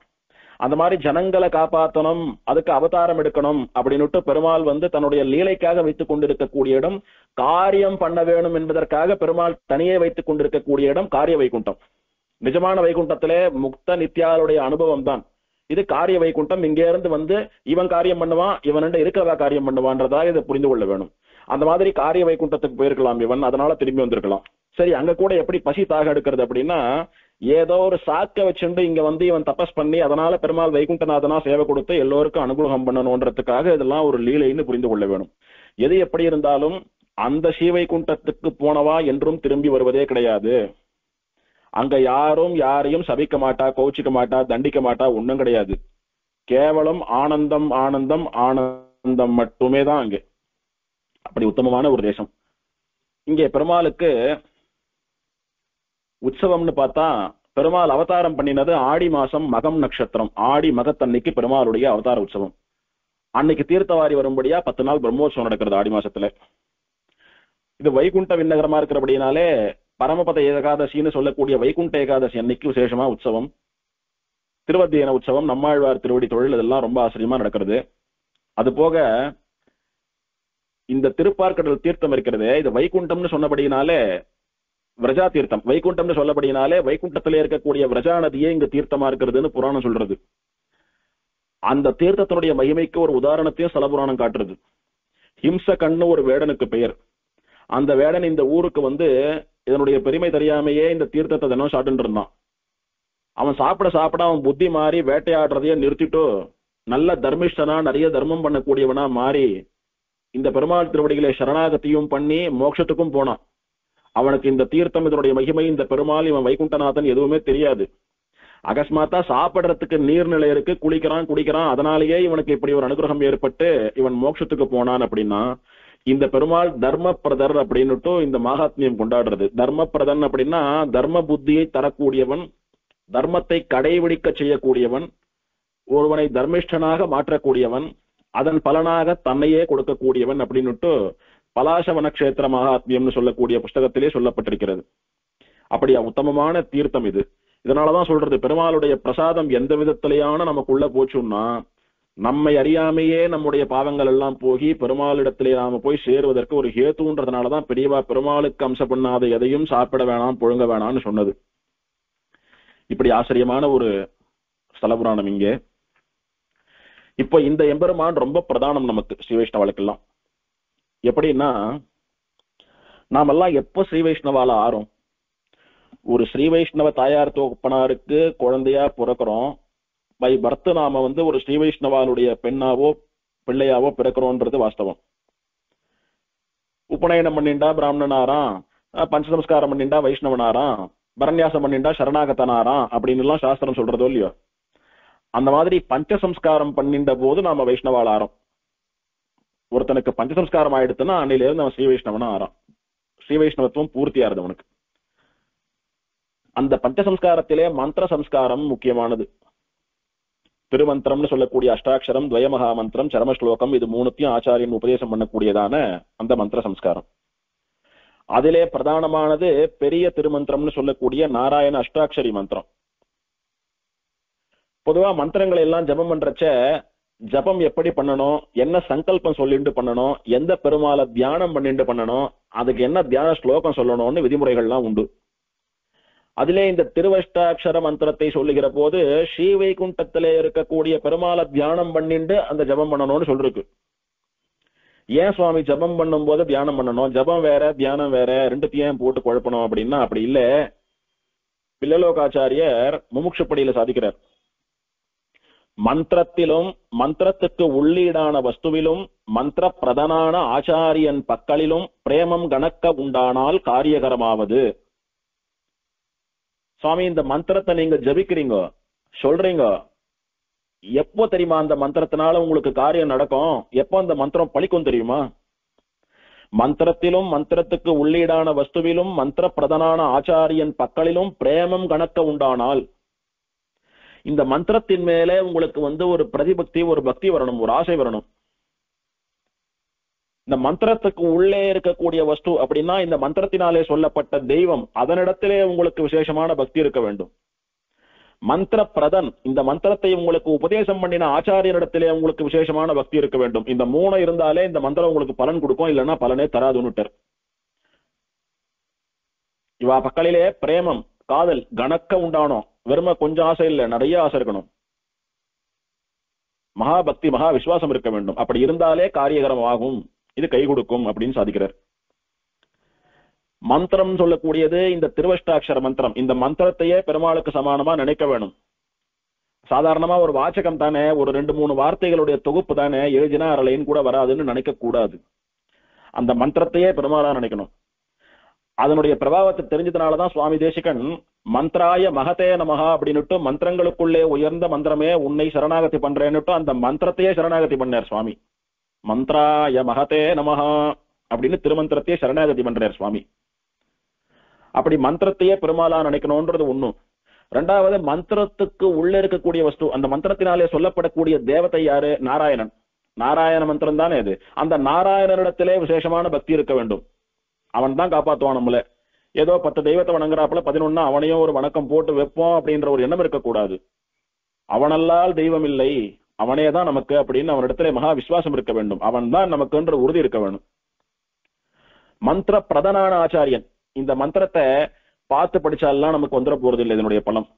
ஆச்சாரியரானவர் உபதேசம் பண்ணணும். அந்த ஆச்சாரியரும் கூட அவர் ஆச்சாரியரிடத்திலே மந்திரத்தை உபதேசம் பெற்று பல ஆவர்த்திகள் அந்த மந்திரத்தை ஜபித்து ஜபித்து அந்த மந்திரத்தினுடைய சித்தி பெற்றவராக இருக்க வேண்டும். அவர் உபதேசம் பண்றச்சுதான் இந்த மந்திரம் பலிக்கிறது நமக்கு. ஆகையினாலே யார் யாருக்கு வேணாலும் இந்த மந்திரத்தை சொல்லிடலாம். இப்ப அடியனுக்கு தெரியும், அடியன் இன்னொரு குழந்தையை கூட்டு சொல்றேன்றதெல்லாம் கிடையாது. ஆச்சாரியன் தான் சிஷ்யனுக்கு சொல்லணும். அதனாலே அந்த மந்திர பிரதன், அந்த மந்திரத்தை தரக்கூடிய ஆச்சாரியனிடத்திலே கூட இந்த மந்திரத்தை போலவும் மந்திரத்திலே சொல்லப்பட்ட நாராயணனிடத்திலே போலவும் சொந்த பக்தி பிரேமம் இருக்க வேணும். இது 3 இருந்தாதான் காரியகரம் ஆகும். இந்த மந்திரத்துக்கு உள்ளீடான வஸ்துன்னு சொன்னார் பாருங்க, அது முக்கியம். இங்கே இந்த மந்திரத்தினாலே சொல்லப்பட்ட இந்த மந்திரத்துக்கு உள்ளே இருக்கக்கூடிய பொருள் யாரு? பெருமாள். எந்த பெருமாள் அப்படின்னா 3 மந்திரங்களும் பெருமாளை சொல்லக்கூடியதுதான். ஆனா இந்த 3 மந்திரங்களுக்கும் 3 பெருமாளை தியானம் பண்ணணும்னு சொல்லிருக்கு. அப்போ இந்த மந்திரத்து மேல ஒரு பக்தியும் மதிப்பும் இருக்கிறதுனாலதான் இந்த மந்திரத்தை தினம் ஜபமே பண்றோம். அதனால மந்திரத்துக்கு மேல இருக்கக்கூடிய கனத்த பிரேமம் ப்ரூவ் ஆறுது, நிரூபிதமாறுது. மந்திரத்துக்கு உள்ளீடான வஸ்துன்னா அந்த மந்திரத்தினாலே சொல்லப்படக்கூடிய பரமபதநாதன் வைகுண்டநாதன். அவனிடத்திலே பிரேமம் கணக்க உண்டானோம்னா அவனை மனசுல தியானம் பண்ணிக்கணும், தேக்கிக்கணும். மந்திர பிரதனான ஆச்சாரியன் பக்கத்திலே பிரேமம் கணக்க இருக்கணும் அப்படின்னா ஆச்சாரிய தனியனை சொல்லிட்டு தான் ஆரம்பிக்கிறோம் ஜபத்தை. முடியறச்சு ஆச்சாரிய தனியன் சொல்லி முடிக்கிறோம். அதனால ஆச்சாரிய பக்தின்றது என்னைக்கும் இருக்க வேணும். ஆச்சாரியன் தனியன் சொல்றச்ச கூட ஆச்சாரியனை அவருடைய திருவடியை தியானம் பண்ணிக்கணும். வெறும வாய் தனியனை சொல்றது, கண் எங்கேயோ பார்த்துட்டு இருக்கு, புத்தி எங்கேயோ போறதுன்னு இருக்கக்கூடாது. ஒரு நாளைக்கு ஒரே ஒரு முறை தனியன் சொன்னாலும் கூட அந்த சுவாமியை உட்கார்ந்து இருக்கிறது போலவோ நின்று இருக்கிறது போலவோ நாம எப்படி அவர் அனுபவித்தோமோ அந்த அந்த திருக்கோலத்தை அவருடைய திருமேனியை மனசுல தியானம் பண்ணிட்டு அவர் திருவடியை பார்த்து நாம கை கூப்பிண்டு அவர் பக்கத்துல உட்கார்ந்து சொல்ற மாதிரி நமக்கு எப்படி பிடிக்கிறதோ அப்படி அந்த சுவாமியினுடைய திருமேனியை திருவடியை தியானம் பண்ணிட்டு சொன்னாதான் அந்த தனியனுக்கும் ஒரு பலன் உண்டு. அந்த மாதிரி பெருமாளை நினைச்சுட்டுதான் அவரை தியானம் பண்ணிட்டு தான் இந்த ஜபத்தை பண்ணணும். அப்படி எந்த பெருமாளை தியானம் பண்ணணும்னு சொல்லிருக்குன்னா ஸ்ரீவைகுண்டநாதனை தியானம் பண்ணணும்னு சொல்லிருக்கு. ஸ்ரீவைகுண்டநாதனை முன்ன பின்ன பார்த்துருக்கோமா? திருவேங்கடமுடியான தியானம் பண்ணிக்கோ, ரங்கநாதனை தியானம் பண்ணிக்கோன்னா பண்ணிக்கலாம். நிறைய முறை சேவிச்சிருக்கோம், போட்டோ எல்லாம் இருக்கு, மனசுல தியானம் பண்ணிக்கலாம். வைகுண்டநாதனை தியானம் பண்ணுன்னா பண்ணிக்க முடியுமா? இப்பதான் போட்டோ எல்லாம் இருக்கு, டிராயிங் எல்லாம் இருக்கு. அந்த காலத்துல என்ன பண்ணா? இப்ப வைகுண்டநாதனை எப்படி தியானம் பண்ணணும் அப்படின்னா வைகுண்டநாதனுடைய லட்சணம் தெரியணும். சுவாமி அவர் சேப்பா ஒல்லியா இருப்பார், இப்படி இருப்பார், அப்படி இருப்பார், சிக்க வச்சுட்டு இருப்பார், திருமணிட்டு இருப்பார், அப்படி எல்லாம் அடையாளங்கள் சொல்றது போல வைகுண்டநாதன் எப்படி இருக்கான்னு அடையாளம் சொல்லணும். எப்படி இருக்கான் வைகுண்டநாதன் அப்படின்னா வலது திருவடியை மடித்துக் கொண்டு முழந்தால் மேலே தன்னுடைய வலது கையை ஊன்றிக்கொண்டு இடது கையை ஆதிசேஷன் மேல ஊன்றிக்கொண்டு 2 திருக்கைகளாலும் சங்கு சக்கரங்களை பிடிச்சுண்டு திருவனந்தாழ்வான் மேலே அமர்ந்து கொண்டிருக்கக்கூடிய சேவை அப்படின்னு வர்ணிக்கிறது. அந்த சேவை எது அப்படின்னா இந்த திவதேசத்திலே பெருமாள் சாதிக்கக்கூடிய சேவைதான். இவனை போய் பல முறை சேவித்து இவனுடைய திருமேனியை அப்படியே மனசுல மனப்பாடம் பண்ணிக்கணும். கண்ணை மூடிதான் இந்த பெருமாள் தெரியணும். இந்த பெருமாள் தினம் திருமந்திர ஜபம் பண்றச்ச அஷ்டாட்சர ஜபம் பண்றச்ச மனசுல வரணும் நமக்கு. அங்க போய் சேவித்து தேக்கி கொள்ள முடியலன்னா படம் ஷேர் பண்றேன் அடியேன், அதை வைத்து பெருமாளுடைய திருமேனியை மனதிலே தேக்கி கொள்ள வேண்டியது. இந்த தியான ஸ்லோகம் எப்படி சொல்றது, என்ன சொல்றது, என்ன அந்த தியான ஸ்லோகம்? திருமந்திரத்தை ஜபம் பண்ணுவதற்கு முன்னாலே சொல்ல வேண்டிய தியான ஸ்லோகம். திருமந்திரம் பண்ணும்போது இந்த பெருமாளுடைய திரு உருவம் அப்படியே மனசுல இருக்கணும் பண்ணி முடிக்கிற வரைக்கும். சவ்யம் பாதம் பிரசாரிய ஸ்ரிததுரிதஹரம் தக்ஷிணம் குஞ்சயித்வா ஜானுன்யாதாய சவ்யேதரமிதர புஜம் நாகபோகே நிதாய பశ్చాத் பாஹுத்வயேன பிரதிபட சமனே தாரயன் சங்கசக்ரே தேவி பூஷாதி ஜுஷ்டோ ஜனயதி ஜகதாம் சர்ம வைகுண்டநாதஹ. இதுதான் அந்த தியான ஸ்லோகம். இந்த தியான ஸ்லோகம் என்ன சொல்றது? சவ்யம் பாதம் பிரசாரிய ஸ்ரித துரிதஹரம். அவனை சரணாகதி பண்ணின ஆசிரித்தர்கள், அவனை அடைந்தவர்கள், அவளுடைய வினைகளை, பாவம் என்ன புண்ணியம் என்ன இரண்டையும் தீர்க்கக்கூடிய தன்னுடைய இடது திருவடியை நீட்டிக்கொண்டு, சொல்ல சொல்ல இந்த படத்தை சேவிச்சுக்கோங்க. பெருமாள் இடது திருவடியை நீட்டிக் கொண்டிருக்கிறான். அந்த இடது திருவடி எப்பேற்பட்டதுன்னா அவனிடத்திலே சரணாகதி பண்ணவாளுடைய வினைகளை கர்மங்களை நீக்கக்கூடியது. தக்ஷிணம் குஞ்சயித்வா, வலது காலை மடக்கி கொண்டு, ஜானுன்யாதாய சவ்யேதரமிதர புஜம் நாகபோகே நிதாய, ஒரு திருக்கையை முழங்கால் மேலே வைத்து ஊன்றிக் கொண்டிருக்கிறான். ஜானுன்னா முழந்தால், அந்த முழங்காலுக்கு மேல ஒரு கையை வச்சுட்டு அழகா அப்படி போர்ஸா ஸ்டைலா கொடுத்துட்டு இருக்கான் பெருமாள் சேவை. மற்றொரு கை இதர புஜம், இன்னொரு கையை நாகபோகே நிதாய, அவன் அமர்ந்து கொண்டிருக்கக்கூடிய பாம்பனையிலே அந்த சேஷ பரியங்கத்திலே ஊன்றிக் கொண்டிருக்கிறான். வைகுண்டத்துல பெருமாள் அப்படிதான் இருப்பான். பశ్చాத் பாகுத்வயேன பிரதிபட சமனே தாரயன்னு சங்க சக்கரே, பின் இரண்டு திருக்கைகள், அதாவது மேல இருக்கக்கூடிய ரெண்டு திருக்கைகளாலே தன்னுடைய அடியவர்களுக்கு பகைவர்களான துஷ்டர்களை அழிக்கக்கூடியதான சங்க சக்கரங்களை ஏந்தி கொண்டிருக்கிறான். தேவி பூஷாதி ஜுஷ்டோ, ஸ்ரீதேவி, பூமி தேவி, நீலாதேவி முதலான மூன்று தேவிகளுடன் கூட பூஷணங்கள், அவன் அணிந்து கொண்டிருக்கக்கூடிய வனமாலை, வைஜெயந்தி முதலான திருவாபரணங்களோடு கூட, கௌஸ்துபரத்னம் முதலான திருவாபரணங்களோடு கூட தேவிமார்களும் பூஷணங்களும் கூட இருந்து அணி செய்யுமாறு, அழகு செய்யுமாறு, ஜனயதி ஜகதாம் சர்ம வைகுண்டநாதகா, இது எல்லாத்தோட கூட சேர்ந்து வைகுண்டநாதன் என்கிற பெயரிலே எல்லா உலகங்களுக்கும் சுகம் தருபவனாக, எல்லா உலகங்களுக்கும் ஆனந்தம் தருபவனாக பெருமாள் விளங்குகிறான் இந்த தியான ஸ்லோகம் சொல்றது. தன்னிடத்திலே சரணாகதி பண்ணவாளுடைய துயரத்தை கர்மத்தை தீர்க்கக்கூடிய தன்னுடைய இடது திருவடியை நீட்டிக்கொண்டு, வலது திருவடியை மடக்கிக் கொண்டு, வலது முழந்தால் மேலே வலது கையை ஊன்றிக்கொண்டு, இடது கையை பாம்பனையிலே அரவணையிலே ஊன்றிக்கொண்டு, மேல் இரு திருக்கரங்களால் பகைவர்களை அழிப்பதான சங்கசக்கரங்களை தரித்துக் கொண்டு, ஸ்ரீ பூமி நீலாதேவி திருவாபரணங்களோடு கூட வைகுண்டநாதன் என்கிற பெயரிலே பெருமாள் எல்லா லோகங்களுக்கும் ஆனந்தம் தருபவனாக உரைகிறான் அப்படின்னு இந்த தியான ஸ்லோகம் வர்ணிக்கிறது. இந்த லட்சணத்தின்படி பெருமாளை தியானம் பண்ணுங்கோ அப்படின்னா அதுக்கு ரொம்ப சுலபமான வழி. இங்கே அர்ச்சாவதாரமா பெருமாள் இருக்கக்கூடிய இந்த தரிசனத்தை, இந்த சேவையை, இந்த காட்சியை பலமுறை சேவித்து மனதிலே தேக்கிக் கொள்ள வேண்டும். அல்லது இந்த படத்தியானம் பலமுறை சேவிக்கணும். இன்னும் சுலபமான வழி, இந்த படத்தை ஒரு லேமினேஷனோ ஃப்ரேமோ போட்டு ஆத்துல மாட்டி வச்சுக்க வேண்டியது. அந்த பெருமாள் முன்னால் உட்கார்ந்து தியானம் பண்றது, ஜபம் பண்றது. அந்த பெருமாளை பார்த்து பார்த்து ஜபம் பண்ண கண்ணை மூடினா அந்த பெருமாள் அப்படியே மனசுக்கு வருவார். அந்த மாதிரி ஒரு அனுபவம் வரணும். அப்படி தியானம் பண்ணி தான் பண்ணணும். காயத்ரி ஜபம் பண்றச்ச கூட என்ன சொல்லிருக்கு? தேய சதா சவித்ரு மண்டல மத்தியவர்த்தின்னு சூரிய மண்டலத்துக்கு நடுவில் இருக்கக்கூடிய சூரிய நாராயணனை தியானம் பண்ணணும்னு சொல்லிருக்காங்க. இப்படி ஒரு மந்திர ஜபத்துக்கும் தியானம் என்பது உண்டு. தியானம் பண்ணாமல் பண்ணக்கூடிய மந்திர ஜபம்ன்றது பலன் தராது. ஆகையினாலே இந்த தியானத்திற்கு நமக்கு உபயோகமாக இருக்கக்கூடியது திருமந்திர தியானத்துக்கு இந்த பெருமாள். அதனால மற்ற பெருமாள் எல்லாம் காட்டிலும் விசேஷமான ஒரு அனுபவம், ஒரு பக்தி, ஒரு விசுவாசம் இவரிடத்துல இருக்க வேணும். இப்படிதான் பெருமாள் நமக்கு வைகுண்டத்துல காலத்துக்கும் சேவை சாதிக்க போறான். அதனாலே நமக்காகவே ஏற்பட்டிருக்கக்கூடிய எம்பெருமான் நாமும் கூட அங்க போய் தான் சேவிக்கணும்னு இல்லாதபடிக்கு இங்கேயே அதே கோலத்துல சேவை சாதிக்கக்கூடிய ஒரு கருணாமூர்த்தி பெருமாள். ஆகையினாலே இந்த பெருமாளை இப்படி அனுபவித்து சேவிக்க வேண்டியது. இப்ப ஆழ்வாருடைய அனுபவம்.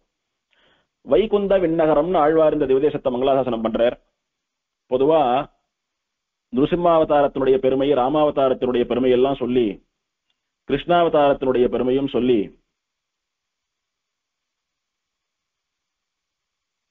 யசோதை பிராட்டி வடிவத்திலே வந்த பூதனைய பெருமாள் சம்ஹாரம் பண்ணதை சொல்லி, ஆய்ச்சியர்கள் வைத்த தயிர் வெண்ணெய் இதெல்லாம் கூட அமுது செய்து அவளுடைய ஆத்மாவை அமுது செய்தலாகிற அவளுக்கும் மோட்சம் கொடுத்து, இப்படி பெருமாள் கிருஷ்ணாவதாரத்திலே பண்ண லீலைகளை எல்லாம் கூட வர்ணிக்கிறார்.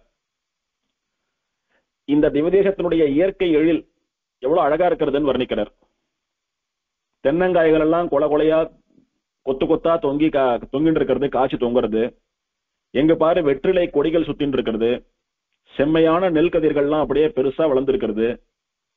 நல்ல அடர்த்தியான ரசம் மிக்க கரும்புகள் இருக்கிறது. இப்படி இயற்கை எழிலாலே ஜல சமிருத்தியோடு இருக்கக்கூடிய திவ்யதேசம். இதுவே இந்த ஊர் ஜனங்களுக்கு ஒரு நல்ல ஐஸ்வர்யம் அப்படின்னு சொல்ற. இப்படி அழகா இருக்கக்கூடியதுனால வண்டுகள் மயில்கள்லாம் ஆடிண்டோம் பாடிண்டோம் ஜாலியா இருக்கா இந்த ஊர்ல. அதுவும் இல்லாம நல்ல ஆத்ம குணங்களை உடைய வேத அத்தியனம் பண்ணின பரம பாகவத்தோத்தமர்களான பிராமணோத்தமர்கள் இருக்கக்கூடிய திவ்யதேசம்னு கொண்டாடுறார்.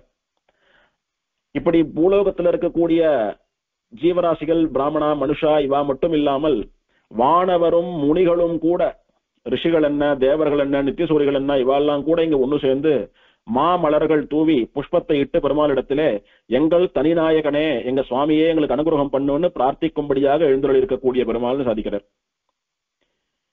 இந்த திவதேசம் வைகுண்டநாதனுக்கு ரொம்ப பிடித்த திவதேசமா. இத 10 பாசுரத்திலையும் ஒரு இடத்துலயும் 10 பாசுரத்திலையும் சாதிக்கிறார் ஆழ்வார்.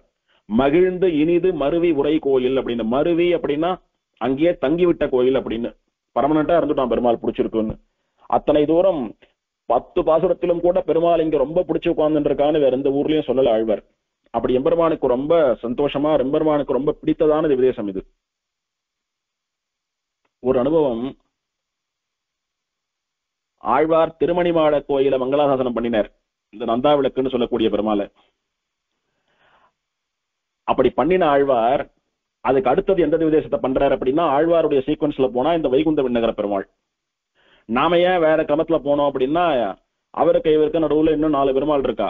இங்க இருந்து லாஸ்ட்டுக்கு வந்துட்டு திரும்பி எப்படி போய் அப்படி போய் குழம்ப வேண்டாமே, ஒரு யூனிஃபார்மா இருக்கணுமேன்றதுக்காக சுலபமா நமக்கு எப்படி புரிஞ்சுட்டா சுலபமா அப்படி சொன்னோம்.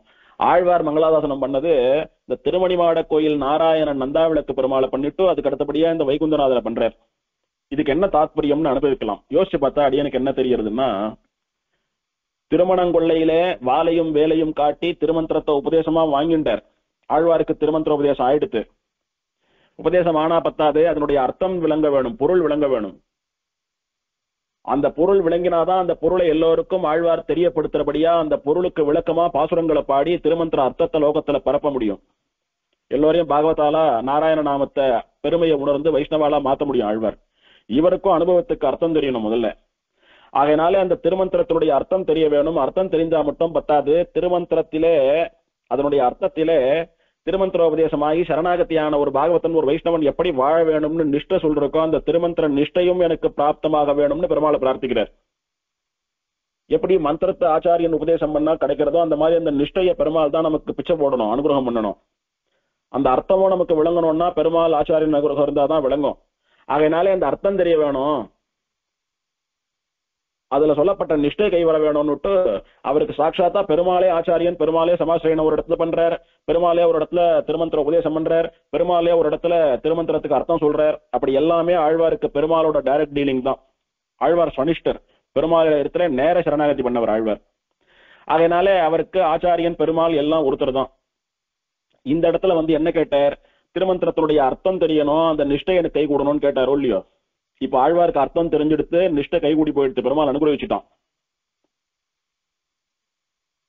அதனால ஆழ்வார் என்ன பண்றார், இந்த மந்திரத்தை ஜபிக்கிற போது எந்த எம்பெருமானை தியானம் பண்ண வேண்டும் என்று சொல்லப்பட்டிருக்கிறதோ அந்த எம்பெருமான் இவர் என்று தெரிந்து கொண்டபடியினாலே நடுவுல இருக்கிற 4 பெருமாளையும் விட்டுட்டு நேரா வைகுண்ட விண்ணகரத்துக்கு வந்துட்டார் ஆழ்வார். வந்து இந்த பெருமாளை சேவித்து மனசுல தேக்கி வச்சுக்கிறார். அங்க உபதேசம் ஆயிடுத்து, இந்த பெருமாள் அந்த அர்த்தத்தை எனக்கு புரிய வைத்து அந்த நிஷ்டையை கொடுத்துட்டார். அந்த நிஷ்டன் என்ன பண்ணணும், தினம் அந்த தியான ஸ்லோகத்தை சொல்றபடி வைகுண்டநாதனை தியானம் பண்ணிட்டு மந்திர ஜபம் பண்ணணும். அதனால தியானத்துக்காக உன்னுடைய திருமேனிய மனசுல பதியணும்னு உன்னை சேவிக்கிறதுக்கு இங்க வந்தேன்னு நேரம் இங்க வராரு அப்படின்னு தோன்றது. அப்படி வந்து ஆழ்வார் இந்த எம்பெருமானை தன் மனதிலே தேக்கி கொண்டு பாசுரங்களா வெளியிடுறார். ஆழ்வாருடைய அனுபவத்தை பார்க்கலாம். பெரிய திருமொழியில 3:9 சலங்கொண்ட அப்படின்னு சொல்லக்கூடிய திருமொழி.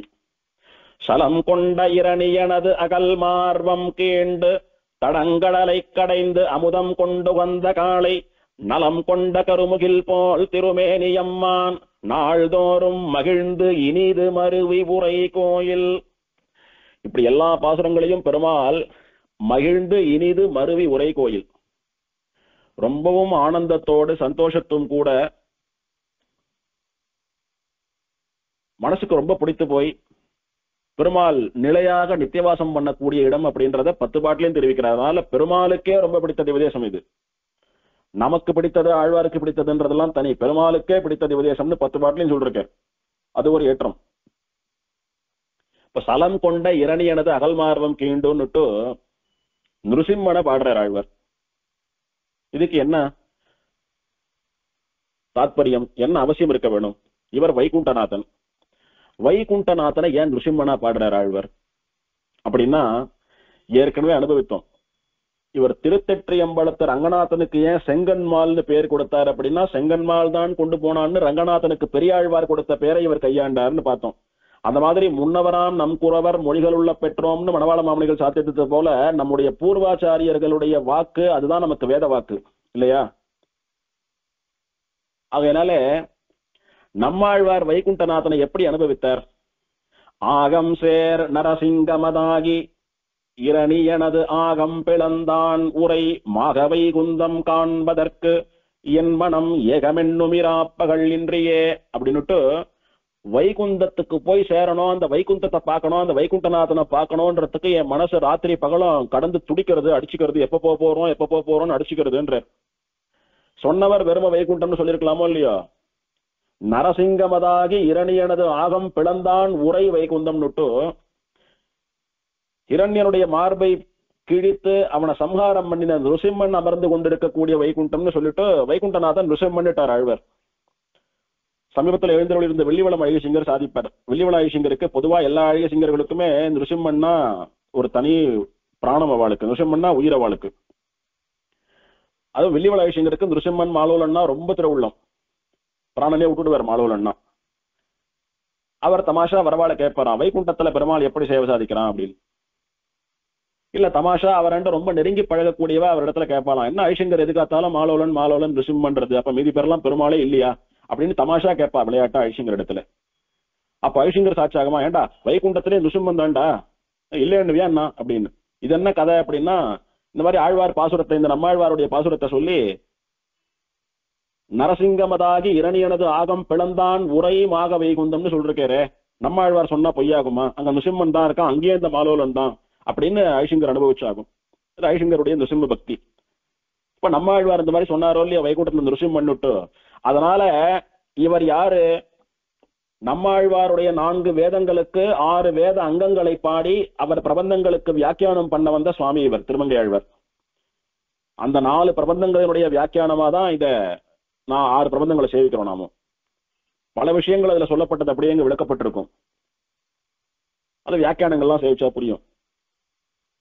அப்போ அந்த நம்மாழ்வார் இந்த வைகுண்டத்துல இருப்பவன் ருசிம்மன் சொன்னபடினாலே இந்த வைகுண்டனை பார்த்த உடனே பூர்வாச்சாரியரான நம்மாழ்வார் சொன்ன வார்த்தை ஞாபகம் வந்துடுத்து, அதனால ருசிம்மனை பாட ஆரம்பிச்சுட்டார் அப்படின்னு அனுபவிக்கலாம். இது ஒண்ணும். இத சொல்ற சமயத்துல நமக்கு இன்னொன்னும் கூட ஞாபகத்துக்கு வருது. ஸ்ரீரங்கத்தில பராசர பட்டர் கைசிக துவாதசி அன்னைக்கு பெருமாளுக்கு கைசிக புராணத்தை வாசிச்சுட்டார். வாசிச்சுட்டு பெருமாளை சேவிக்கிறார். பெருமாள் என்ன நினைச்சுட்டார் அப்படின்னா, இத்தனை நாள் புராணம் சேவிச்சுட்டு இருந்தா, ஆனா அந்த புராணத்துக்கு பராசர பட்டர் அழகா ஒரு வியாக்கியானமும் பண்ணி முதல்ல எல்லாரும் அனுபவிக்கணும், பெருமாளும் கேட்டு சந்தோஷப்படணும்னுட்டு புராண ஸ்லோகமும் சொல்லி தான் பண்ண வியாக்கியானத்தையும் சொன்னார் பராசர பட்டர். அதனால பெருமாளுக்கு ரொம்ப சந்தோஷம். அதை கேட்ட பெருமாள் பராசர பட்டரை அனுகிரகம் பண்ணணும், அவருக்கு ஏதான விசேஷமா வரம் கொடுக்கணும், ஒரு பரிசு கொடுக்கணும் அப்படின்னு பெருமாள் ரொம்ப சந்தோஷத்தோட ரங்கநாதன் நம்பெருமாள் ஒரு முடிவு பண்ணினான். என்ன கொடுக்கலாம் பராசர பட்டருக்கு? இருக்கிறதுலயே வசந்த ஒரு பரிசா கொடுக்கணும். இந்த மாதிரி ஒரு பரிசு இல்லைன்னு சொல்லக்கூடிய அளவுக்கு ஒரு பரிசா கொடுக்கணும் ஆழ்வாருக்கு அப்படின்னு பெருமாள் நினைச்சான். நினைச்சு என்ன பண்ணா, பெரிய வீடு தந்தோம்னு சொல்லிட்டான் நம்பெருமாள். பெரிய வீடு தந்தோம், பெரிய வீடுன்னா மோட்சம். ஆழ்வார் பராசர பட்டரே உங்களுக்கு மோட்சம் கொடுத்துட்டேன்ட்டான் பெருமாள். பராசர பட்டர் உடனே கேட்டார், மோட்சமா அப்படின்னா என்ன? வைகுண்ட அனுபவம். அப்படியா, சரி. அந்த வைகுண்டத்துல நீ சேவை சாதிக்கணும் எனக்கு. வைகுண்டத்திலே நம்பெருமாள் சேவை சாதிக்க வேணும் எனக்கு. அப்படி சேவை சாதிக்கலன்னா நான் வைகுண்டன்னு கூட பார்க்க மாட்டேன், உடனே கிளம்பி வந்துருவேன் இங்க ஸ்ரீரங்கத்துக்கு. அப்படின்னு நம்பெருமாளிடத்திலே பராசர பட்டர் சவால் விடுறார். எனக்கு நம்பெருமாள் தான், ரங்கநாதன் தான் ஊனம், எனக்கு உன்னுடைய அனுபவம் தான் ஊனம்.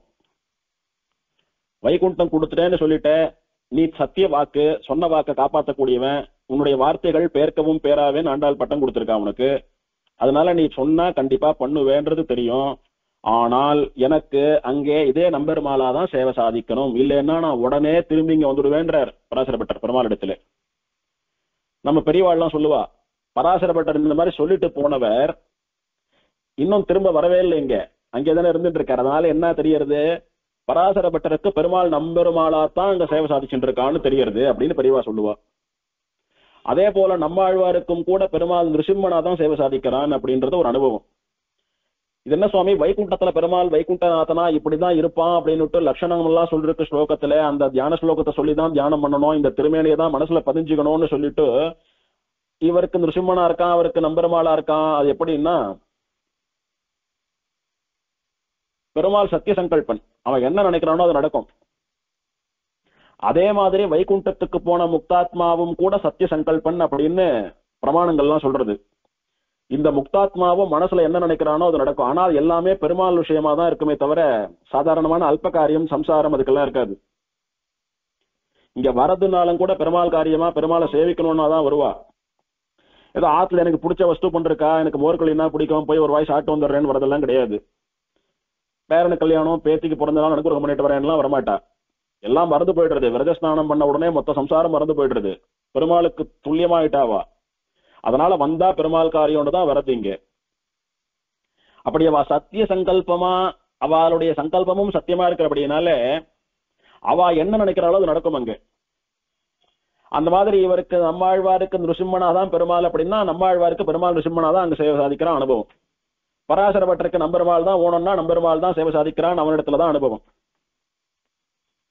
அதனால நாம எப்படி அங்க பெருமாள் அனுபவிக்கணும்னு நினைக்கிறோமோ அப்படி அனுபவிக்கலாம் அப்படின்றது இதனாலே காட்டித்தரப்படுகிறது. இது விருத்தம் கிடையாது. இது அவாவாளுடைய அனுபவத்துக்கு யார் எப்படி நினைக்கிறாலும் அப்படி பெருமாள் சேவை சாதிக்கிறான்றது ஆழ்வாராலும் பராசரப்பட்டராலும் சாதிக்கப்பட்ட விஷயம்தான் இது. அதனால நம்மாழ்வார் நிருசிம்மன் தான் வைகுண்டத்துல இருக்கான்னு சொன்னதுனால நிருசிம்மன் ஞாபகத்துக்கு வரவே இந்த வைகுண்ட பெருமாளை சேவித்து முதல்ல நிருசிம்மாவதாரத்தை சொல்லி ஆழ்வார் சேவிக்கிறார்.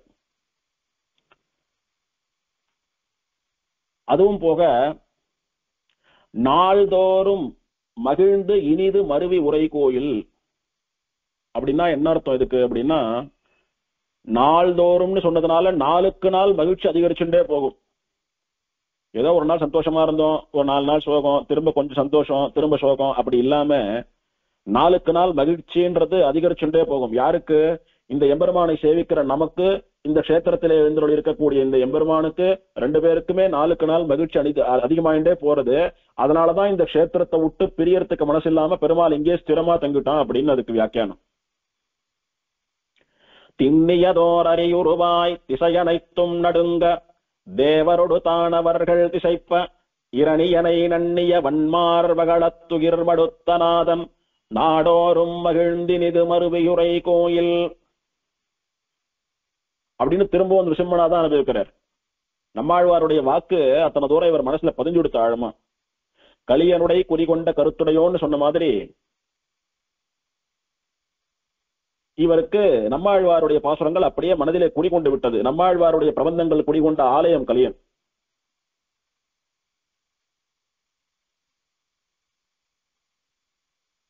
அதாவது திருவாய்மொழியில நம்மாழ்வார் ஒரு இடத்துல தன்னுடைய பாசுரங்களை இருந்தமிழ் நூல் அப்படின்னு சொல்றார். இருந்தமிழ் நூல் இவை பயந்துன்னு சொல்றார் ஆழ்வார். அப்படின்னா நல்ல அத்தியாச்சரியமான தமிழிலே அமைந்த சத்தியமான பாசுரங்கள் அப்படின்னு அர்த்தம். இது யார் சொன்னா? நம்மாழ்வார் சொல்றார்.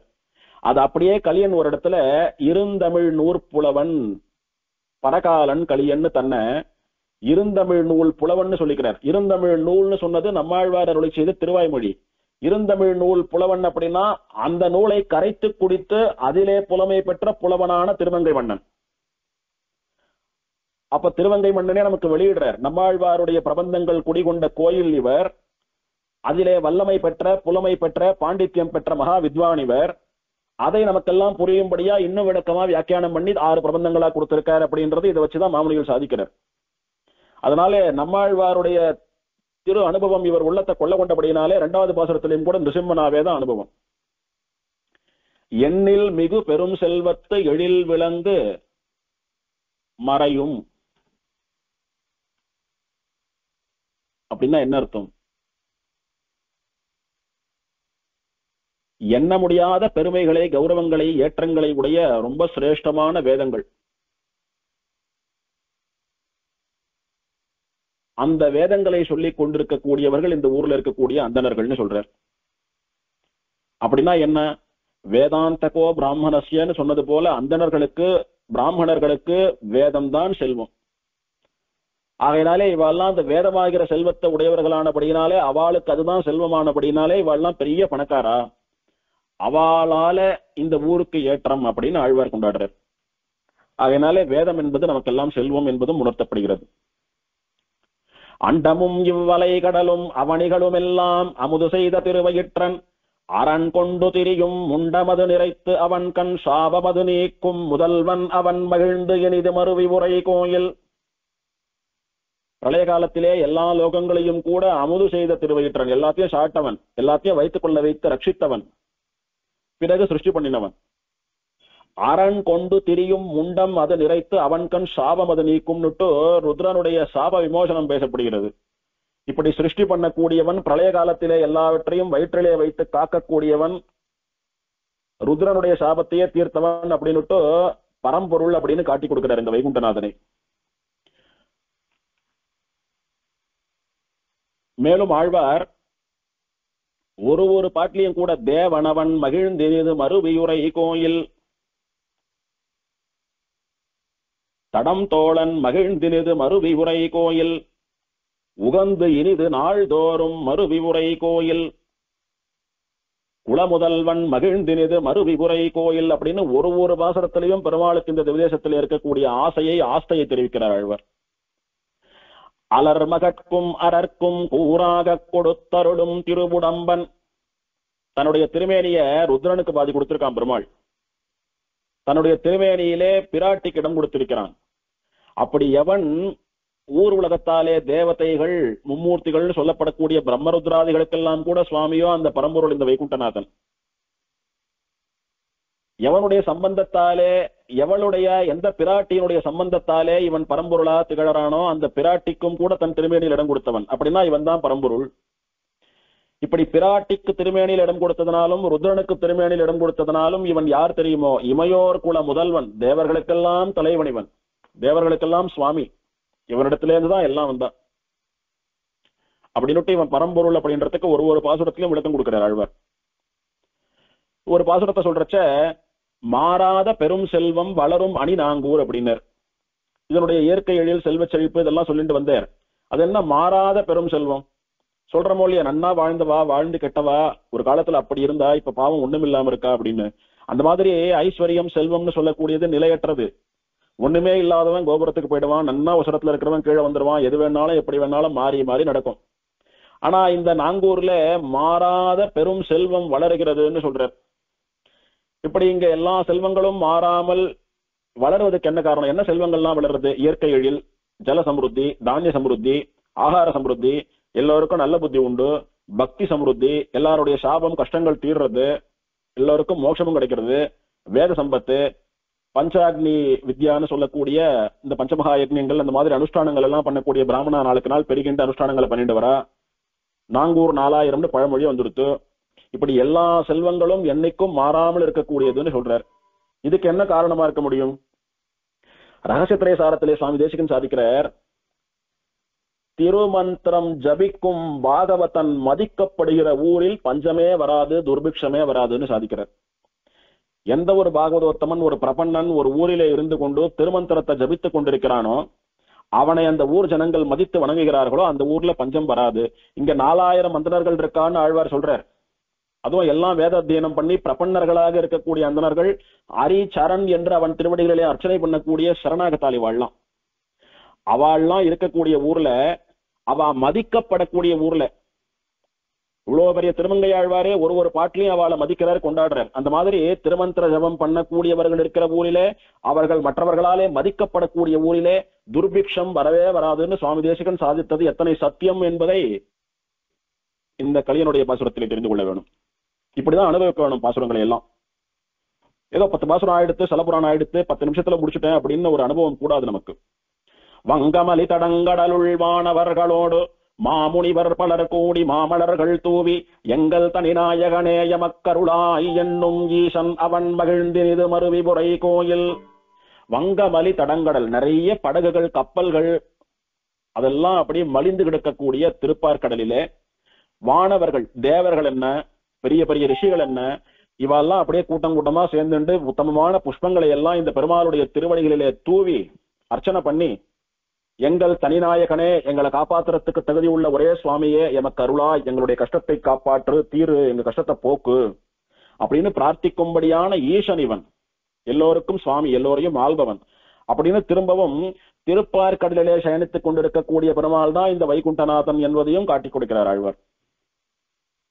சங்கமலி தண்டு முதல் சக்கரம் முன்னேந்தும் தாமரை கண் நெடிய பிரான் தான் அமரும் கோயில் அப்படின்னுட்டு பரம்பொருளுக்குரிய லட்சணங்கள். இதுக்கு முன்னாடி பாசுரங்கள்ல சொன்னதெல்லாம் பரம்பொருளினுடைய மகிமை. இவன் பரம்பொருள் என்பதற்கு இவனுடைய சரித்திரத்திலிருந்து கொடுக்கக்கூடிய ஆதாரங்கள், எந்தெந்த புராணத்திலே எப்பப்போ என்னென்ன பண்ணி இவன் பரம்பொருள் நிரூபித்தான் அப்படின்றதுக்கு ஆதாரங்கள். இப்ப சொல்லுவது இவனுடைய திருமேனியிலே, இவனுடைய வடிவத்திலே, இவனுடைய ரூபத்திலே, இவனுடைய திருக்கோலத்திலே இவன் பரம்பொருள் என்பதற்கான அடையாளங்கள்.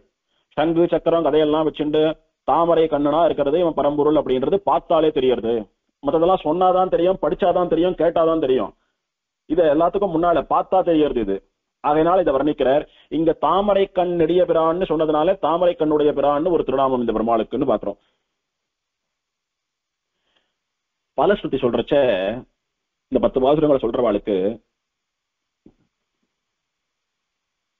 மறுவளர் தம் உடல் துணிய வாழ்வீசும் பரகாலன் கலிகன்றி சொன்ன அப்படின்னு சொல்ற. என்ன பலன் சொல்றக்கு, யார் சொன்னான்னு சொல்லி எடுத்து என்ன பலன் சொல்றக்கு? சங்கமலி தமிழ் மாலை 10 இவை வல்லார்கள் தரணியோடு விசும்பாலும் தன்மை பெறுவாரே. இதுல 2 விதமான அனுபவம். மறு அலர் தம் உடல் துணிய அப்படின்னா என்ன அர்த்தம்? எதிரிகளினுடைய உடல் துண்டாகும்படி வாள் வீசக்கூடிய மகாவீரனான பரகாலன் திருமங்கை ஆழ்வார்னு தானே சொல்லிக்கிறார். இதென்ன இவர் ஆழ்வார் பரம பக்தரா பரம சாத்விகரா இருந்துட்டு எப்பயோ சண்டை போட்டு ஒருத்தனை துண்டு துண்டா வெட்டினதெல்லாம் சொல்லிட்டு இருக்காருங்க அப்படின்னா அது இல்ல விஷயம். இங்க மறுவளர் அப்படின்னா விரோதிகள்னு அர்த்தம். விரோதின்னா ஆழ்வார் எதிர்த்து போரிட்ட விரோதிகள் போர்ல மடிந்து போனான்றது வேற.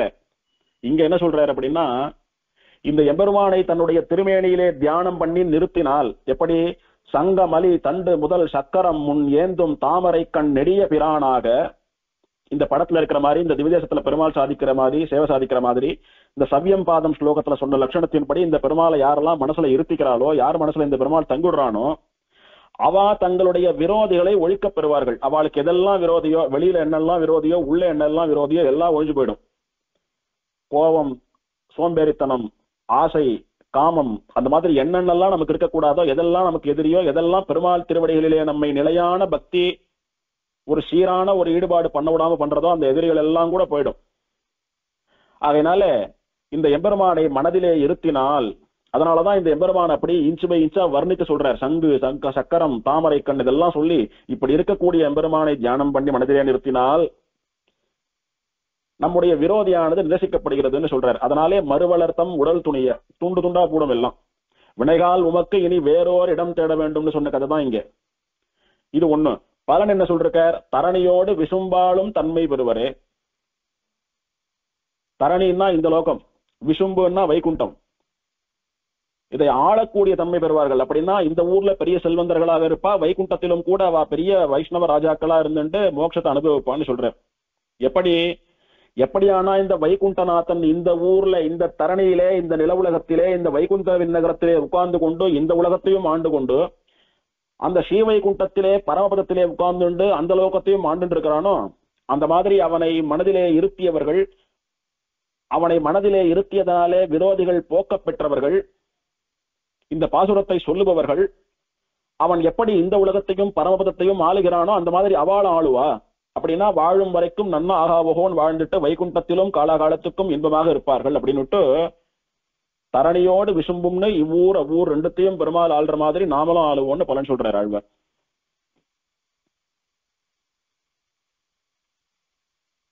திருமங்கையாழ்வார் அவதரித்து வாளும் வேளும் ஏந்தி பகவத் துவேஷிகளை துணித்தார் அப்படின்னு உத்தமூர் சுவாமி சாதிக்கிறார்.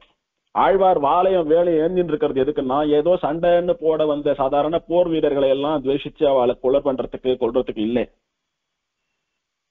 வையமெல்லாம் மறை விளங்க வாழ்வேலேந்தும் மங்கையர்கோன்னு சுவாமி தேசிகன் சொன்னது போல பகவத் துவேஷிகள் யாரெல்லாம் இருக்காளோ அவளெல்லாம் சம்ஹாரம் பண்றதுக்கு, அப்படின்னா அவருடைய பாசுரங்களாலே அவளை திருத்துறதுக்கு.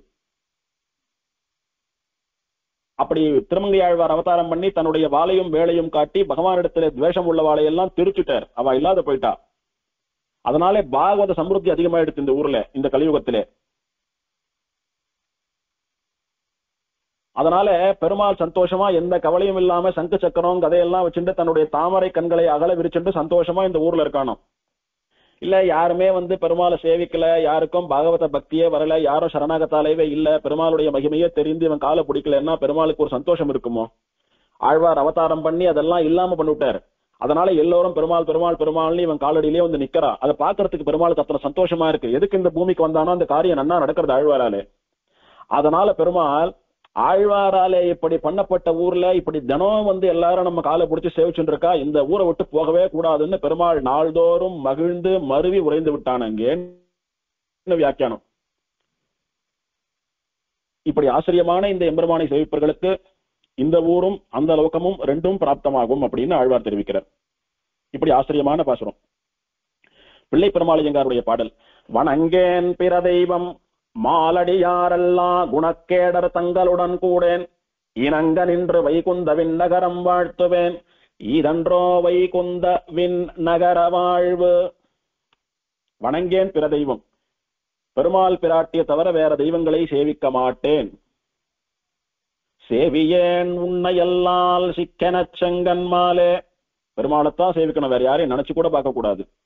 மறந்தும் புறந்தொழா மாந்தர், மறந்து கூட அப்படியே தூங்கிட்டே இருக்கும், திடீர்னு எதை கையை கூப்புன்னு சொன்னா கூட பார்த்துட்டு பெருமாளான்னு பார்த்துட்டு தான் கையை கூப்பணும். அந்த அளவுக்கு உடம்புல ஊறணும். எங்கேயோ ஒரு தேவதாந்திர கோவிலை பார்த்துட்டு கையை கூப்பிட்டு ஐயோ தப்பு பண்ணிட்டமேன்னு வருந்தக்கூடாது. ஆகையினாலே மறந்தும் புறந்தொழா மாந்தர்களாக இருக்க வேண்டும். வணங்கேன் பிற தெய்வம், வேற தெய்வங்களை வணங்க மாட்டேன். மாலடியாரெல்லாம் குணக்கேடர் தங்களுடன் கூடேன், பெருமாளுடைய அடியவர்களா பாகவதர்களா ஸ்ரீ வைஷ்ணவாலா இல்லாம இருக்கிறவாளோட, ஆத்ம குணங்கள் இல்லாம இருக்கிறவாளோட சேர மாட்டேன். சுவாமி தேசிகன் இது அப்படியே ரகசிய திரைசாரத்துல சொல்றார். பற்ற வேண்டுவதும் விட வேண்டுவதும் ததீய பரியந்தம். ததீயன் அப்படின்னா தன்னை சேர்ந்தவன், எம்பெருமானுடைய அடியவன் பாகவதன் அர்த்தம். பெருமாளை சேவிக்கிறது மட்டும் இல்ல, பெருமாளுடைய அடியவனான பாகவதனையும் சேவிக்க வேண்டும். தேவதாந்திரங்களை விடுறது மட்டும் இல்ல, தேவதாந்திரங்களை வணங்கக்கூடிய தேவதாந்திர பக்தர்களையும் விட வேண்டும். தேவதாந்திர பக்தர்கள் தேவதாந்திர மத குருமார்கள் அவளையெல்லாம் கூட செய்யக்கூடாதுன்னு சாதிக்கிறார். அந்த மாதிரிதான் இவரும் சொல்றார்.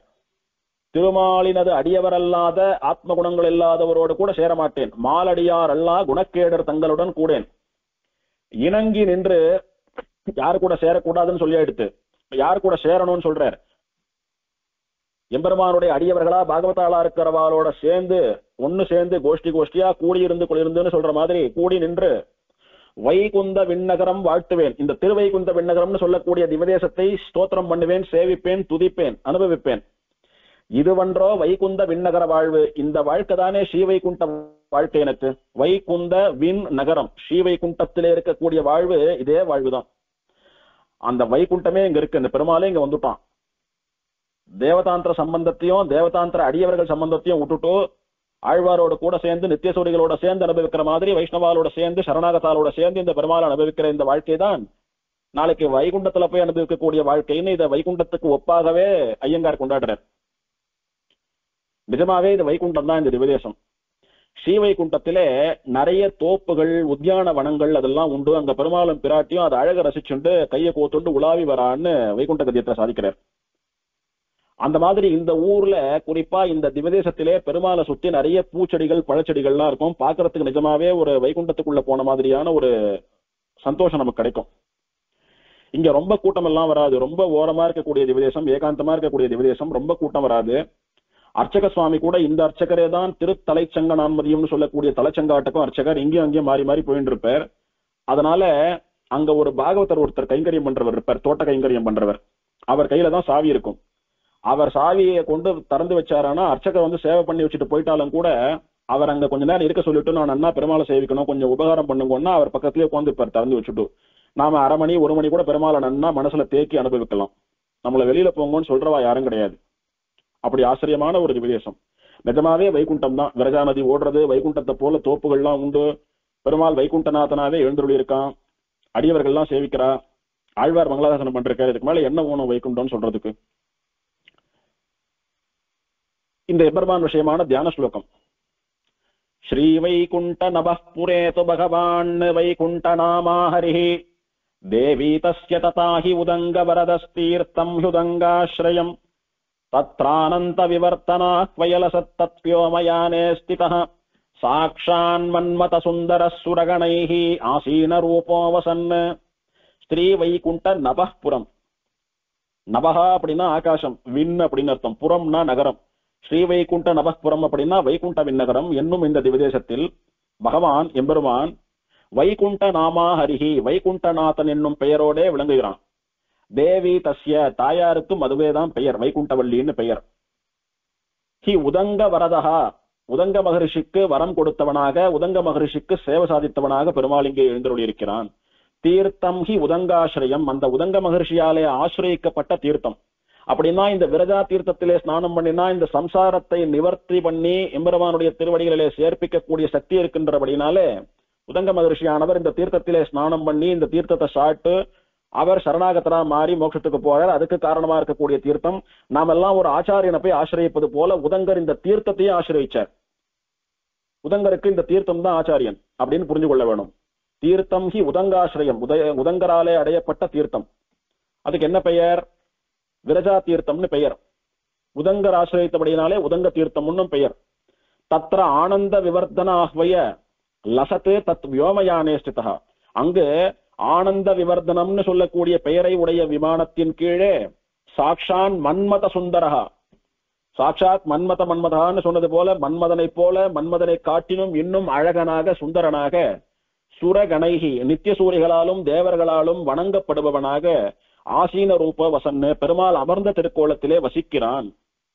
வைகுண்ட விண்ணகரம் என்னும் இந்த திவதேசத்திலே எம்பெருமான் வைகுண்டநாதன் என்னும் திருநாமத்தோடு தாயார் வைகுண்டவள்ளி தாயாரோடு கூட ஆனந்த வர்தன விமான நிழலிலே உதங்க தீர்த்தம்னு சொல்லக்கூடிய விரஜா தீர்த்த கரையிலே அமர்ந்த திருக்கோலத்திலே கிழக்கு நோக்கிய திருமுக மண்டலத்துடன் மன்மதனை போன்ற அல்லது மன்மதனுக்கு மேலாகவும் அழகான ஒரு சுந்தரமான ரூபத்தை கொண்டு நித்திய சூரிகளாலும் தேவர்களாலும் கூட்டம் கூட்டமாக சேவிக்கப்படுபவனாக இந்த வைகுண்டநாதன் எழுந்தருளியிருக்கிறான் அப்படின்னு தெரிவிக்கிறது. இந்த படங்கள்ல மூலவரம் உற்சவரம் சேர்ந்திருக்கிற படத்தை அடியேன் போட்டிருந்தேன், சேவிச்சோம் எல்லாரும். அதுல இந்த வைகுண்டநாதனுடைய படம் மட்டும் சாத்துப்படியோட ஒண்ணு சாத்துப்படி இல்லாம ஒண்ணு ஷேர் பண்ணிருக்கேன் பாருங்க. ஸ்ரீவைகுண்டத்துல பெருமாள் இப்படிதான் அமர்ந்திருப்பார்.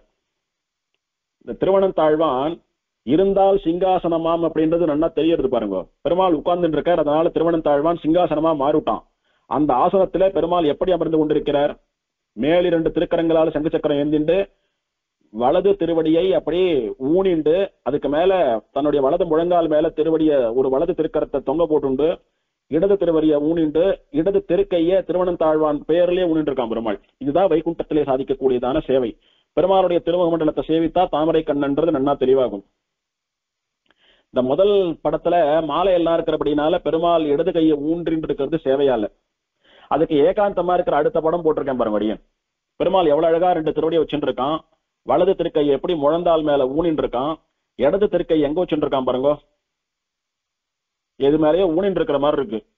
அந்த சேஷ பரியங்கம்னு சொல்லக்கூடிய ஆதிசேஷன் பேர்ல பெருமாளை எழுப்பி வச்சுட்டோவா ஏல பண்ணிட்டாலானா அப்ப அது திருவனந்தாழ்வான்னு சொல்லக்கூடிய பாம்பு படுக்கையில ஊனக்கூடிய கையா மாறிடும். மேல 2 திருக்கைகளாலே சங்கு சக்கரம் தாமரைக்கண். இவன் தான் வைகுண்டநாதன். இந்த உத்தமமான வைகுண்ட ஏகாதசி நன்னாளிலே இந்த எம்பெருமானை அனுபவிப்பதற்கும் சேவிப்பதற்கும் நமக்கெல்லாம் பாக்கியம் கிடைத்தது. நம் ஆத்துல இந்த எம்பெருமானுடைய பெயர் பாசுரம் ஸ்லோகம் இவனுடைய வைபவம் எல்லாம் ஒலித்தது. நம் மனதிலும் இந்த எம்பெருமான் புகுந்தான். இன்று நம்ம எல்லோரையும் கூட இந்த எம்பெருமான் அனுகிரகம் பண்ணினான். இந்த தனுர்மாசத்திலே தினம் நம்ம இத்தனை திவதேசங்களை அனுபவிப்பதற்கு பலமா பெருமாள் நமக்கு பரிசா தன்னுடைய வைகுண்ட ஏகாதசின்னு சொல்லக்கூடிய இந்த பெரிய திருநாளிலே நமக்கெல்லாம் தன்னுடைய அனுபவத்தையே பரிசாக கொடுத்தான் அப்படின்னு அனுபவிக்க வேணும்.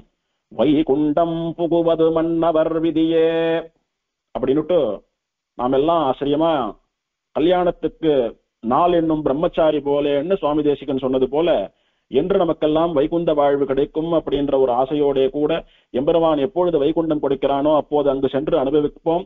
அது வரைக்கும் இந்த வைகுந்த விண்ணகர எம்பெருமானை ஸ்ரீவைகுண்ட அனுபவத்தை பண்ணி அனுபவிப்போமாக என்று பிரார்த்தித்துக் கொண்டு விடைபெறுகிறேன்.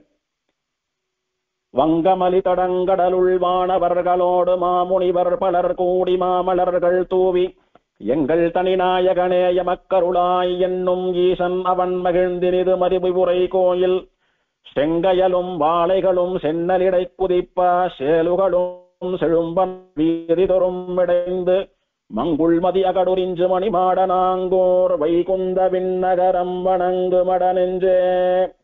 ஸ்ரீமதே வைகுந்தவல்லி நாயிகா சமேத வைகுந்த பரபிரம்மனே நமஹ. ஆழ்வாரும் பெருமானார் சீரார் தூப்புள் திருவேங்கடமுடையான் திருவடிகளே சரணம். திருமங்கையாழ்வார் குமுதவள்ளி நாச்சியார் திருவடிகளே சரணம்.